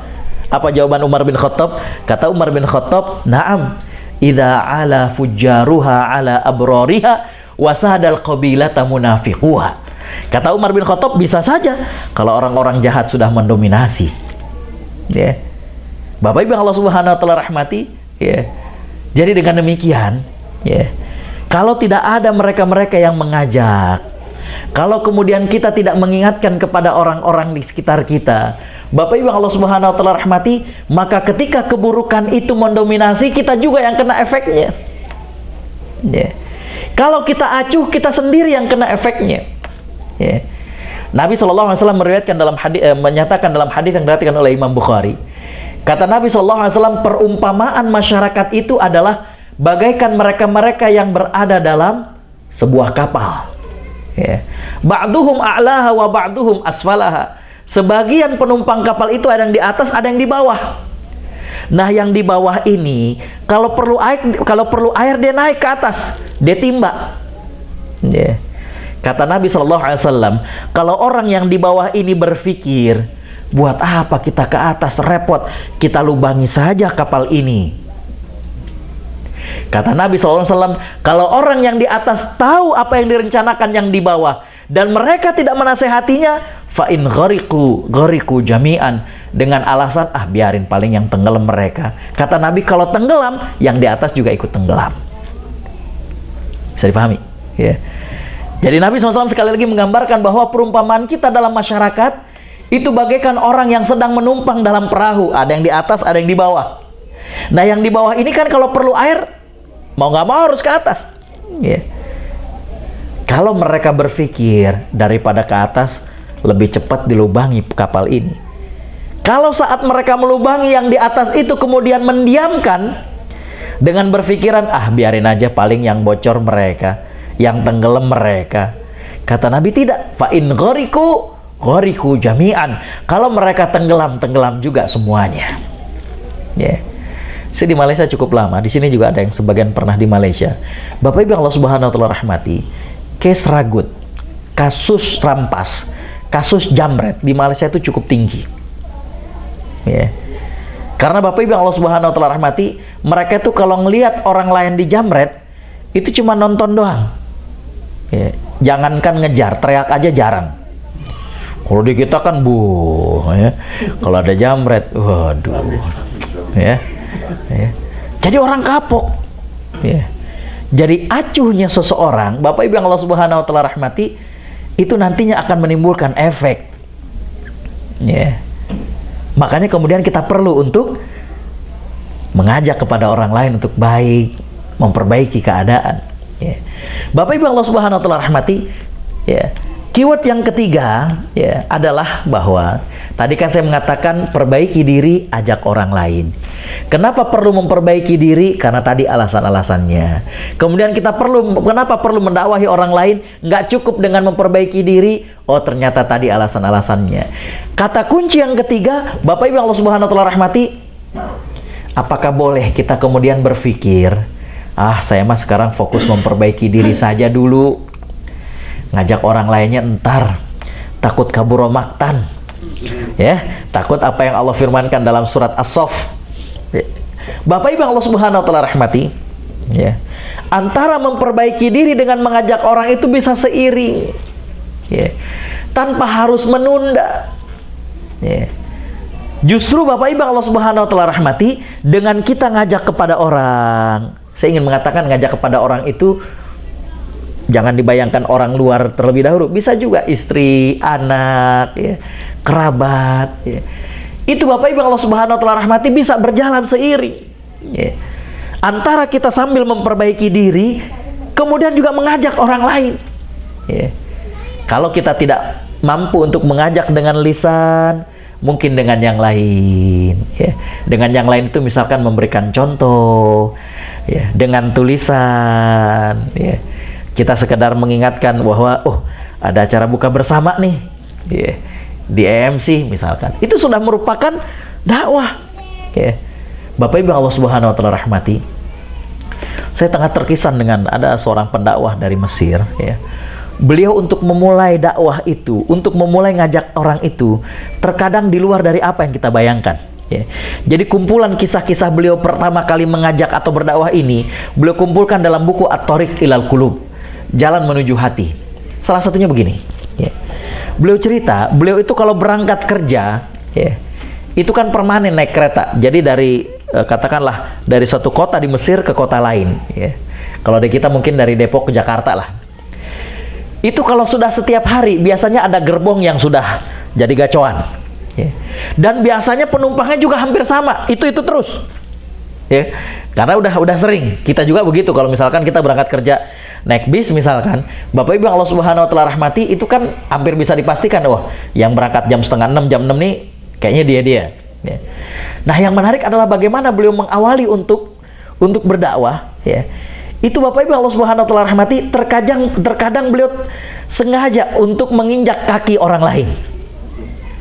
Setelah itu dia minta maaf, kenalan. Nah, di situ dia masuk. Ya. Ya. Saya sempat pergi ke daerah Tonto, kalau ditulisannya Tanta, daerah barat dari Kairo. Ya, sudah provinsi tersendiri. Ya. Jadi waktu itu saya naik bis. Bisnya itu kursinya 2-1, ya. Waktu saya naik, Bapak Ibu Allah Subhanahu wa taala rahmati, saya lihat orang-orang Mesir tuh ada anak muda-mudi, 7 orang lagi pada bercanda. Karena 7 orang kan berarti di kursi yang 2-2 gitu, berarti berdua dan ada yang seorangan, ya. Saya duduk di samping dia. Jadi dia di samping saya dan 6 orang di depan. Ya. Bercanda namanya anak-anak muda, ya. Nah, yang menarik Bapak Ibu Allah Subhanahu wa taala rahmati, waktu lagi sopir bis itu naik dan kemudian menstarter mobil, itu langsung pada diam. Dan mereka mengeluarkan sesuatu dari tas masing-masing. Saya cuma nengok. Baru saya nengok, dia langsung kemudian ngomong dengan bahasa dialek Mesirnya, ya, "Kamu mau?" Ya. Jadi langsung disodorkan ke saya apa yang dikeluarkan. Karena disodorkan, saya terima. Ternyata Injil dalam bahasa Arab. Ya, saya nggak mau kalah, saya keluarin lagi, saya kasih Quran dia, gitu ya. Ya. Saya nggak cerita tentang bagaimana kemudian dialog dengan dia, tapi yang menarik adalah bahwa, ya, mohon maaf, kita tahu Injil itu salah. Tapi begitu bersemangatnya, cuma nengok doangan, itu langsung, "Kamu mau? Buat kamu hadiah." Bisa dipahami, ya? Kita tuh yakin Al-Quran tuh benar, ya. Tapi kadang semangat dakwahnya tuh nggak seperti itu, ya. Jadi Bapak Ibu Allah Subhanahu wa taala rahmati, bisa, misalkan kita punya majalah bawa dari Indonesia, ya, kita pinjemin, ya, ada yang mau ini nggak, bagus nih majalah, itu dakwah, ya. Jadi Bapak Ibu Allah Subhanahu wa taala rahmati, kembali bahwa, ya, di sini karena kemarin saya menyinggung, ya, kita perlu untuk memulai bagaimana dakwah di sini, atau paling tidak bukan memulai, mohon maaf, ya, bagaimana kemudian mengokohkan dakwah di sini. Maka saya ingin membekali satu kaedah, yaitu aslih nafsak wad'u ghairak, perbaiki diri dan ajak orang lain. Apa saja ruang lingkup yang perlu kita perbaiki diri? Tadi, keimanan kita, akhlak kita, keilmuan kita. Kemudian Bapak Ibu Allah Subhanahu wa taala rahmati, mengapa kita perlu memperbaiki orang lain? Mengapa kita perlu mengajak orang lain? Bapak Ibu Allah Subhanahu wa taala rahmati, yang pertama adalah kita jangan putus asa. Ya. Melihat mereka-mereka yang sekarang jauh dari Allah Subhanahu wa taala, jangan putus asa. Ya. Yang kedua, Bapak Ibu Allah Subhanahu wa taala rahmati, ya, kenapa kita perlu mendakwahi orang lain? Agar jangan sampai keburukan itu mendominasi. Ya. Yang ketiga, kenapa kita perlu mendakwahi orang lain? Bapak Ibu Allah Subhanahu wa taala rahmati, agar jangan sampai kita kena imbas daripada keburukan yang dilakukan. Ya. Dan kemudian sebagai kata penutup tadi, bahwa antara ngajak orang dengan memperbaiki diri itu bisa berjalan seiring. Ya. Bapak Ibu Allah Subhanahu wa taala rahmati, itulah yang bisa saya sampaikan pada kesempatan sore menjelang malam ini, ya. Mudah-mudahan Allah Subhanahu wa taala memberikan kekokohan, memberikan keistiqomahan kepada kita untuk kemudian kita memperbaiki diri dan juga bisa mengajak orang lain untuk taat kepada Allah Subhanahu wa taala. Demikian yang bisa saya sampaikan. Assalamualaikum warahmatullahi wabarakatuh. Jazakallah khair Ustaz atas tausiahnya. Insyaallah kita buka untuk sesi tanya jawab ini. Insyaallah mungkin 3-4 pertanyaan. Silakan dari bapak-bapak, dari ibu. Ibu. Oh, aduh, mau mulai? Silakan. Pak Ismail. Mau lapar, Pak Ismail. Kalau saya mau. Ibu ada pertanyaan? Saya mulai, Pak. Silakan. Oh, dimulai. Assalamualaikum warahmatullahi wabarakatuh. Pada saat kita berdakwah, Biar lebih cepat dengar.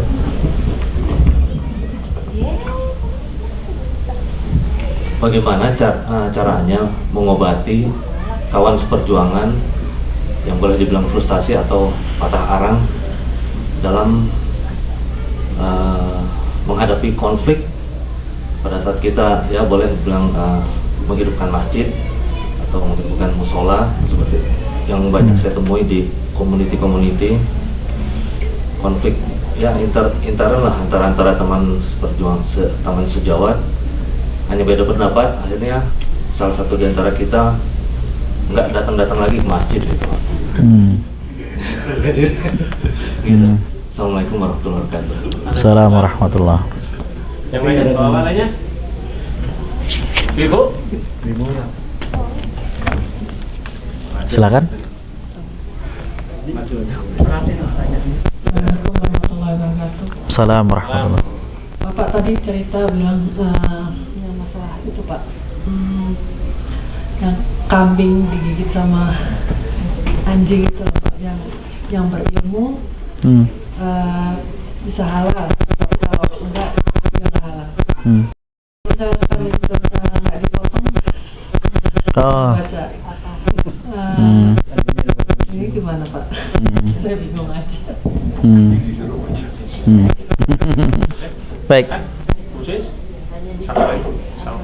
Assalamualaikum. Ya. Assalamualaikum warahmatullahi wabarakatuh. Assalamualaikum warahmatullahi wabarakatuh. Saya ingin bertanya tentang tip-tip keimanan seseorang itu kan mengalami fluktuasi, Ustaz. Jadi kadang-kadang kendala utama itu justru dari di dalam diri kita. Dan mungkin kita malas ke masjid, nah itu kira-kira langkah apa Ustaz supaya kita tetap paling tidak terlalu fluktuatif gitu Ustaz. Jadi agak konstan keimanan kita. Baik. Gitu. Assalamualaikum warahmatullahi wabarakatuh. Assalamualaikum. Ada lagi dari ibu? Satu lagi mungkin? Kalau nggak ada, langsung aja Pak. Bismillahirrahmanirrahim. Alhamdulillah, salatu wassalamu ala rasulillah wa ala alihi wa sahbihi wa man wala. Wala hawla wala quwata illa billah wa ba'd.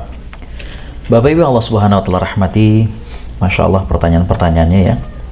Yang pertama adalah bagaimana kita bisa menyemangatkan kembali kawan yang patah arang untuk menghidupkan masjid yang sudah beberapa kali didapati ini dan itu, kemudian terjadi konflik ya.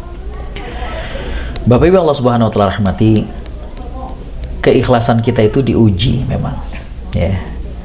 Jadi kata kuncinya adalah bahwa kita menghidupkan masjid, kita hadir ke masjid, kita aktif di masjid, itu adalah karena tulus, karena Allah Subhanahu wa taala ya.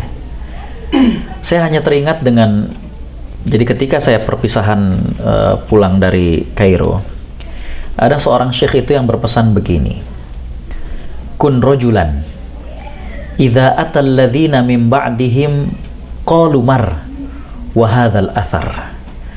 Jadilah kalian orang di mana generasi setelah kalian akan mengatakan dulu pernah ada orang itu, dan kalau mereka ditanya mereka akan memberikan buktinya.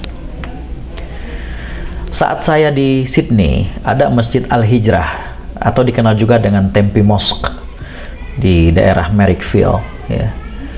Ada seorang tua yang Masya Allah, Bapak Ibu Allah Subhanahu wa taala rahmati ya, kadang tidak sesuai dengan pengurus, kadang, tapi ya ibarat kata apapun yang terjadi dia pokoknya ngidupin masjid ya.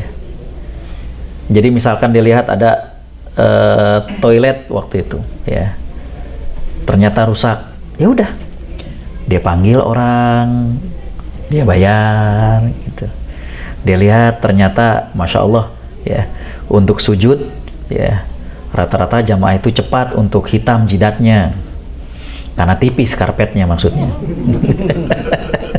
Gitu ya. Maka kemudian ya begitu. Jadi kembali bahwa Bapak Ibu Allah Subhanahu wa taala rahmati, orang yang tulus itu bekerja tanpa pamrih. Baik pamrih itu pujian ataupun sesuatu yang mungkin akan membuat dia tidak nyaman. Ya. Di Depok abang saya cerita, ada orang yang dia dibully ya. Dia aktif di RT. Itu di RT ada dana kebajikan biasanya buat orang yang meninggal ya. Wah, dibully, disuruh bikin laporan segala macam, dipakai. Tapi gitu aja ya.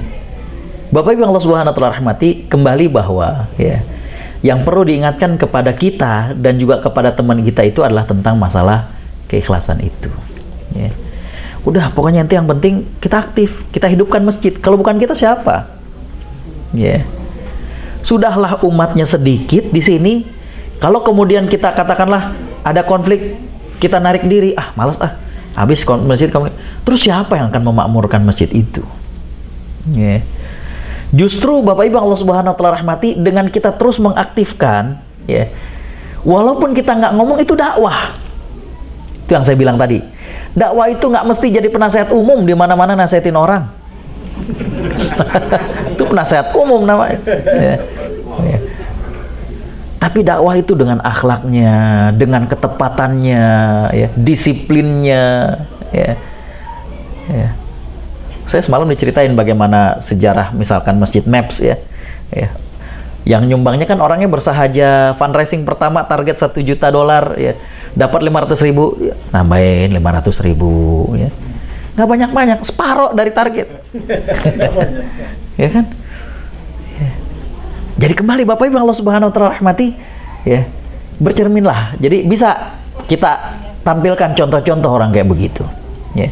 Dan saya yakin di setiap masjid itu pasti ada yang kayak begitu. Kadang dia bukan pengurus, kadang dia bukan tokoh, ya. Tapi mereka tuh bisa bertahan. Ya pokoknya sholat, pengajian datang. Ya. Karena apa? Karena yang diperlukan itu adalah bagaimana dia dengan Allah Subhanahu wa taala. Ya. Memang secara manusiawi akan agak, waduh kok ini begini sih ya, sampai ngotot-ngototan, sampai dibawa ke sana kemari misalkan, ya. Tapi Bapak Ibu Allah Subhanahu wa taala rahmati, kembali bahwa, ya, itu kan masalah mereka. Adapun yang menghidupkan masjid itu kan tetap, ya. Jadi saya sering mengatakan tugas kita itu adalah membuat sejarah. Sejarah kebaikan bahwa kita pernah ada. Ya. Jangan jadi orang yang biasa-biasa saja, ya.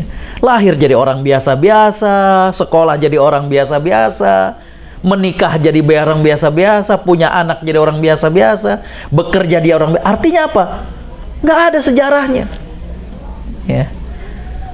Saya pernah menyampaikan di sini, ya, sebuah bait syair yang disampaikan oleh pujangga Arab beliau mengatakan bahwa manusia itu ada dua jenis. Ada manusia yang sudah mati walaupun dirinya masih hidup, dan ada manusia yang kekal hidup walaupun dirinya sudah di alam kubur. Manusia jenis pertama adalah orang yang tidak pernah memberikan manfaat apa-apa pada orang lain, nggak pernah berbuat kebajikan buat orang lain, sehingga ada dan tiadanya tidak dirasakan perbedaannya oleh orang lain.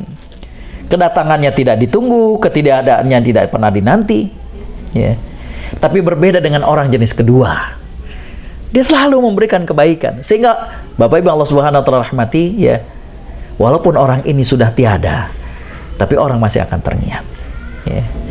Bapak Ibu Allah Subhanahu wa taala rahmati, kembali di masjid di Sydney itu saya jadi teringat kembali, dan mudah-mudahan menjadi pengingat kebaikan buat beliau, ya.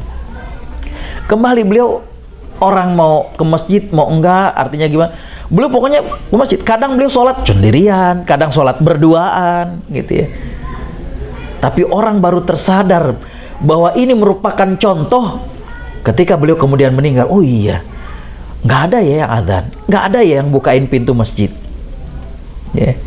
Jadi kembali bahwa caranya adalah dengan kita tunjukkan, ya, fakta-fakta. Bapak Ibu Allah Subhanahu wa taala rahmati, ada loh orang-orang yang seperti itu, ya. Orang-orang yang menghidupkan masjid tanpa kemudian hatinya terganggu dengan konflik yang ada, ya.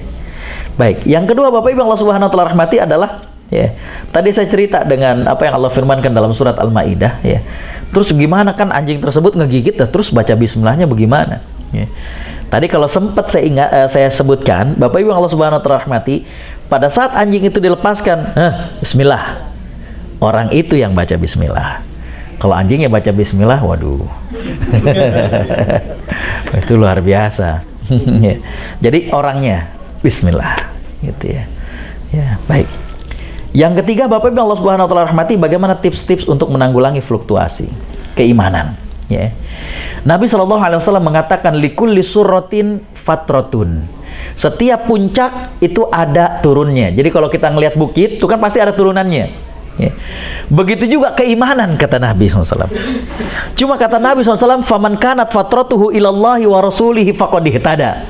Barang siapa yang waktu lagi turun itu masih berada dalam koridor Allah Subhanahu wa taala dan Rasulnya, sungguh dia diberikan petunjuk. Artinya apa?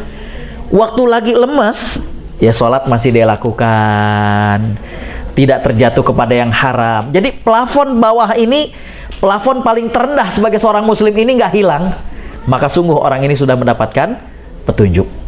Nah, yang jadi pertanyaan adalah, Bapak Ibu yang Allah Subhanahu wa taala rahmati, bagaimana menanggulangi waktu kita sedang berada di bawah keimanan kita? Yang pertama, Bapak Ibu yang Allah Subhanahu wa taala rahmati, kenali diri kita. Kita itu bisa bersemangat kembali itu biasanya dengan apa? Ada sebagian sahabat yang mereka untuk mengembalikan semangat keimanannya itu dengan cara minta nasihat. Misalkan, mohon maaf, saya cerita ke beberapa bapak-bapak di sini. Saya dulu satu kamar dengan Kang Abik, Habibur Rahman Syairozi, yang nulis ayat-ayat cinta. Beliau berdakwah di dunia perfilman, di dunia novel begitu, itu tantangannya luar biasa. Film beliau itu laku luar biasa, keuntungan luar biasa. Mohon maaf, pernahkah dimasukkan dalam kemungkinan mendapatkan Piala Citra? Nggak pernah. Coba diperhatikan, nominasi Piala Citra nggak pernah. Padahal beliau diundang sama pemerintah Brunei, mendapatkan penghargaan karena termasuk tertinggi. Film beliau melebihi daripada bukunya, maaf, bukunya itu lebih banyak bestseller dibandingkan yang film tentang mistik dari luar tuh, Harry Potter. Itu kan dahsyat luar biasa. Itu kan menjadi tantangan tersendiri bagi dakwah di bidang itu. Jadi kalau beliau, tapi kan namanya manusia kadang ada daunnya. Apa yang beliau lakukan? Kadang telepon, "Mas, nasihatin dong, Mas." Saya kadang walaupun tidak tahu dia sedang ada masalah apa, tapi dalam hadis dijelaskan, wa idzastansohaka fansahlahu. Kalau ada yang minta nasihat, nasihatin. Saya nasihatin. Begitu juga banyak yang inbox Kadang mukanya nggak jelas, ngambil dari apa gitu namanya di Facebook kan. "Ustadz, nasihatin dong." Saya nasihatin. Tolong jaga sholatnya. Kalau di Indonesia biasa SMS. Ntar kalau ditanya, "Maaf, ini nomor siapa ya?" Habis itu nggak dijawab, oh berarti dia nggak mau diketahui. Gitu. Tapi haknya dia sebagai saudara nasihatin. Gitu. Jadi kembali bahwa kita perlu mengenali diri dengan apa kita bisa bersemangat. Ada yang kemudian dengan tadi saya bilang, nelfon langsung. Ada yang dengan dia baca biografi. Dia baca biografi baik ulama terdahulu, sejarah Nabi, atau orang-orang soleh yang sekarang. Untuk menaikkan lagi semangatnya. Ya rahmatullah. Bapak Ibu Allah Subhanahu wa taala rahmati, baca, kita bisa dapatkan buku-buku tentang hal itu. Tentang bagaimanakah kisah-kisah yang inspiratif yang itu terjadi. Tentang bagaimana seorang office boy yang menemukan uang dalam tas kresek jumlahnya ratusan juta yang kemudian dikembalikan. Itu kan orang langka. Saya pernah bercerita kepada Bapak Ibu tentang bagaimana seorang anak yang belum genap 6 tahun, tinggalnya di Bali, sekolahnya bukan di SDIT tapi hafal Quran, masih ingat? Itu kan semuanya bisa menaikkan, oh ya Allah. Jadi kita itu yang bagaimana? Apakah kita modelnya minta nasihat atau kita baca hal-hal seperti itu? Atau Bapak Ibu yang Allah Subhanahu wa taala rahmati, kita dengan cara membaca Al-Qur'an. Sebenarnya memang harusnya dengan Quran, tapi tentang cepat atau lambatnya seseorang itu kan kadang ada yang lebih cepat kalau kemudian dinasehatin orang segala macam. Jadi yang pertama tadi, kenali diri. Yang kedua, Bapak Ibu yang Allah Subhanahu wa taala rahmati, cari partner spiritual buat kita. Partner spiritual ini mohon maaf bisa istri, bisa kawan. Mas, ntar bangunin sholat tahajud, kan bisa. Menjadi partner spiritual kita. Atau misalkan Bapak Ibu Allah Subhanahu wa taala rahmati, mungkin kita perlu suatu saat di sini EMC bikin yang disebut dengan tahajud call. Jam berapa? 1 jam sebelum subuh semuanya dengan sendiri di miss call oleh oleh kita. Ya, itu kan bisa. Ya. Jadi adanya partner spiritual seperti itu. Ya. Bapak Ibu Allah Subhanahu wa taala rahmati, ya. Yang ketiga, doa. Ya. Karena Bapak Ibu Allah Subhanahu wa taala rahmati, yang membolak-balikan hati itu kan Allah. Kita minta lagi dari Allah Subhanahu wa taala. Ya. Dan tiap orang itu punya cara untuk meningkatkan semangatnya. Saya juga sebagai manusia punya titik lemah itu, ya. Makanya Bapak Ibu Allah Subhanahu wa taala rahmati, terkadang ketika lagi apa, oh enggak, biarin, ya. Saya justru pengen dengar, ya, tausiah dari Ustadz Joban, tausiah dari Syekh Nabil, ya. Karena kan Bapak Ibu bisa bandingkan, hari ini genap saya 1 bulan, itu ngisi terus. Siapa yang ceramahin saya? Ya. Manusia juga, Bapak Ibu Allah Subhanahu wa taala, itu perlu untuk dinasehati, perlu untuk kemudian ini kan, ya. Tapi kan sekali lagi, tiap-tiap orang itu punya caranya yang berbeda, ya. Ya. Kalau saya diantaranya tadi, ya, saya hadir dalam majelis orang, saya dengerin gitu. Karena kenapa? Kalau saya modelnya nelfon, orang itu jarang ada yang mau nasehatin.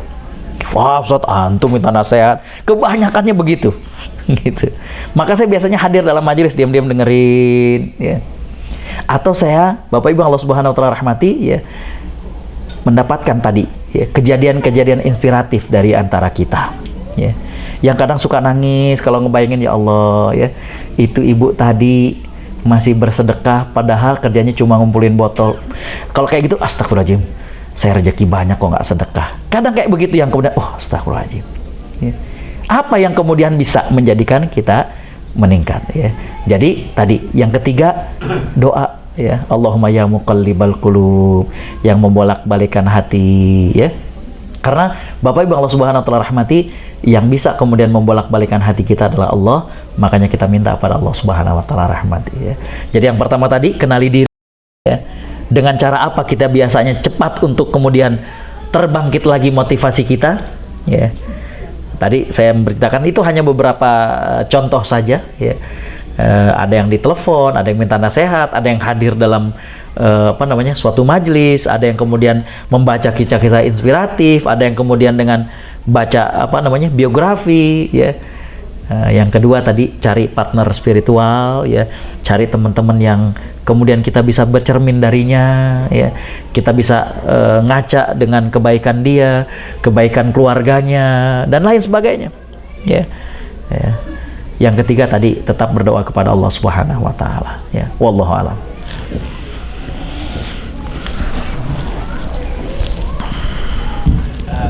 Terima kasih semuanya, insyaallah. Alhamdulillah, cara kita pada sore hari ini sudah jalan, karena ini adalah sesi terakhir kita dari rangkaian acara kita selama 2 minggu ini. Insyaallah setelah ini, setelah maghrib sama iftar, nanti insyaallah Ustaz akan melanjutkan ke Sitek, terus melanjutkan perjalanan ke Washington DC.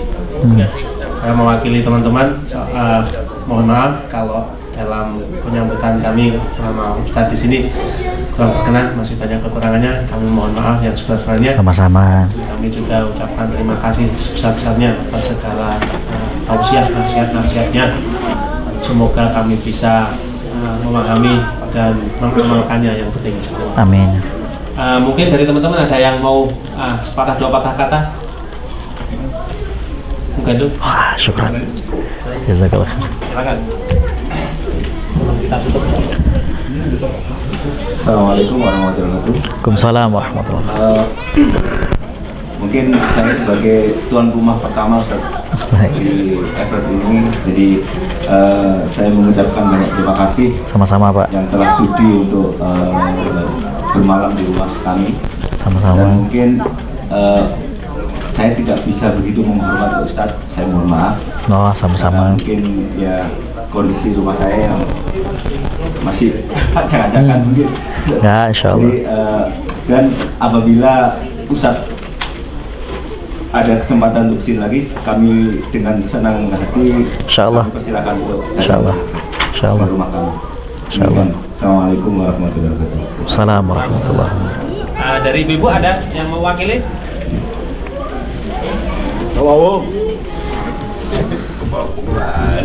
Gimana, dari ibu ada yang mewakili? Oh, syukran, Pak.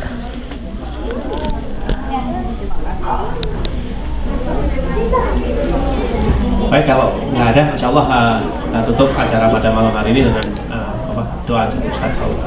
Bapak Ibu yang Allah Subhanahu wa taala rahmati, di saat-saat kita akan berbuka merupakan saat yang dikabulkan oleh Allah Subhanahu wa taala doa kita. Karena itu marilah kita khusyukkan hati kita, kita bermunajat kepada Allah Subhanahu wa taala. Kita hadirkan wajah orang-orang yang kita cintai dari pasangan hidup kita, anak-anak kita, cucu kita, orang tua kita.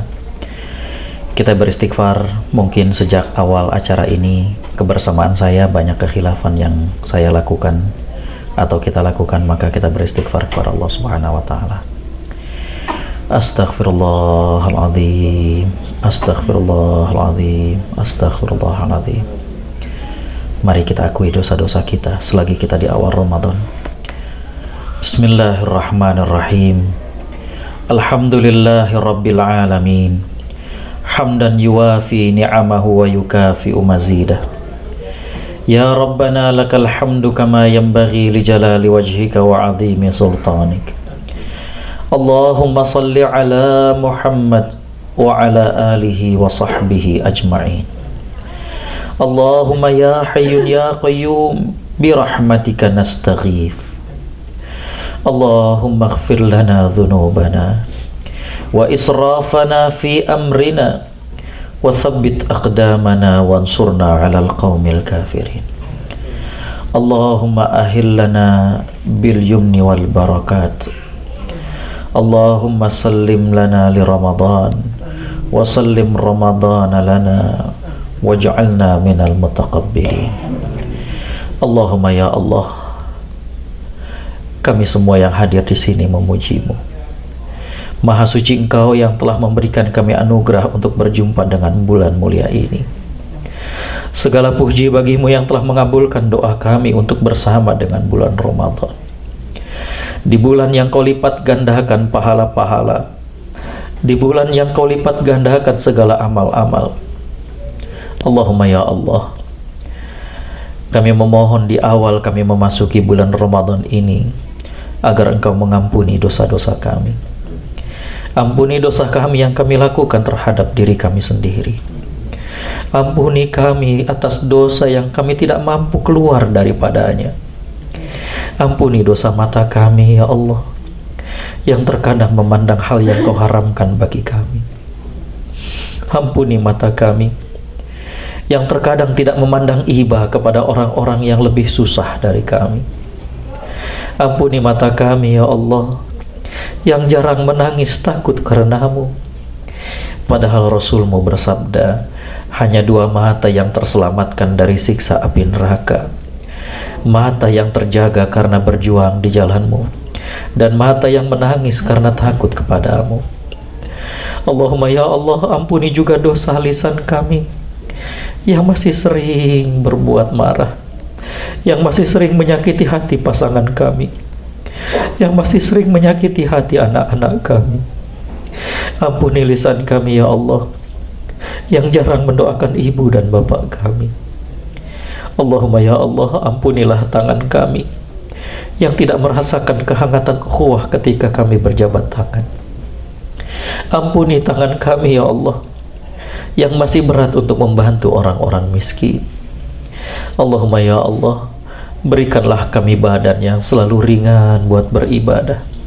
Berikanlah kami mata yang senantiasa rindu membaca Al-Quran. Berikanlah kami lisan yang selalu basah untuk berzikir. Allahumma ya Allah, berkahilah kami di bulan Ramadan ini. Berikanlah kami kemuliaan untuk mendapatkan Lailatul Qadar. Berikanlah kami kemuliaan untuk mendapatkan Lailatul Qadar. Allahumma ya Allah, jadikanlah Ramadan kali ini lebih istimewa dari Ramadan sebelumnya. Jadikanlah kami lebih banyak baca Qur'annya, lebih taat padamu, lebih sabar, lebih banyak sedekahnya. Allahumma ya Allah, ampuni juga dosa kami kepada ibu dan bapak kami. Allahumma ya Allah, di kesempatan yang mulia ini kami memohon ampuni dosa kami terhadap ibu dan bapak kami. Ampuni kami yang sempat membuat mereka menangis ya Allah. Ampuni kami yang sempat membantah kata-kata mereka ya Allah. Allahumma ya Allah, ampuni juga dosa mereka berdua. Sayangi mereka sebagaimana sayangnya mereka kepada kami.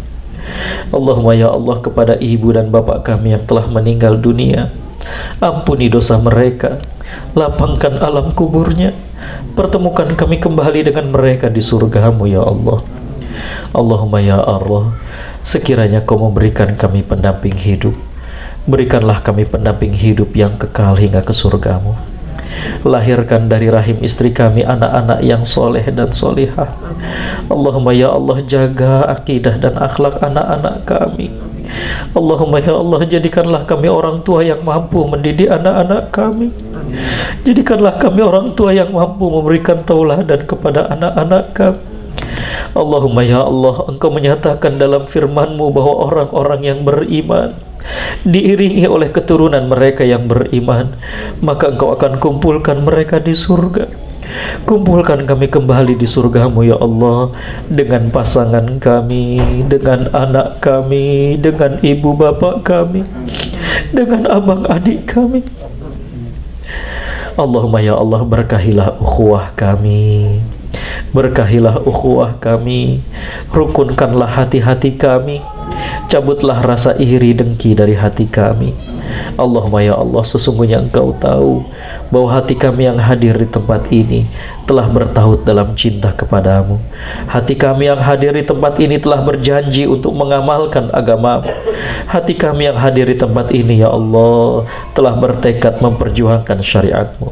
Allahumma ya Allah, kuatkanlah ikatan batin di antara kami, langgengkanlah tali cinta di antara kami, isilah relung hati kami dengan cahaya iman padamu dan indahnya bertawakal pada dirimu. Allahumma ya Allah, hidupkanlah hati kami dengan ma'rifah, wafatkanlah kami dalam keadaan iman kepadamu. Allahumma ya Allah, berikanlah kami pemimpin-pemimpin yang baik, agar kami nyaman beribadah kepadamu dengan kepemimpinan mereka.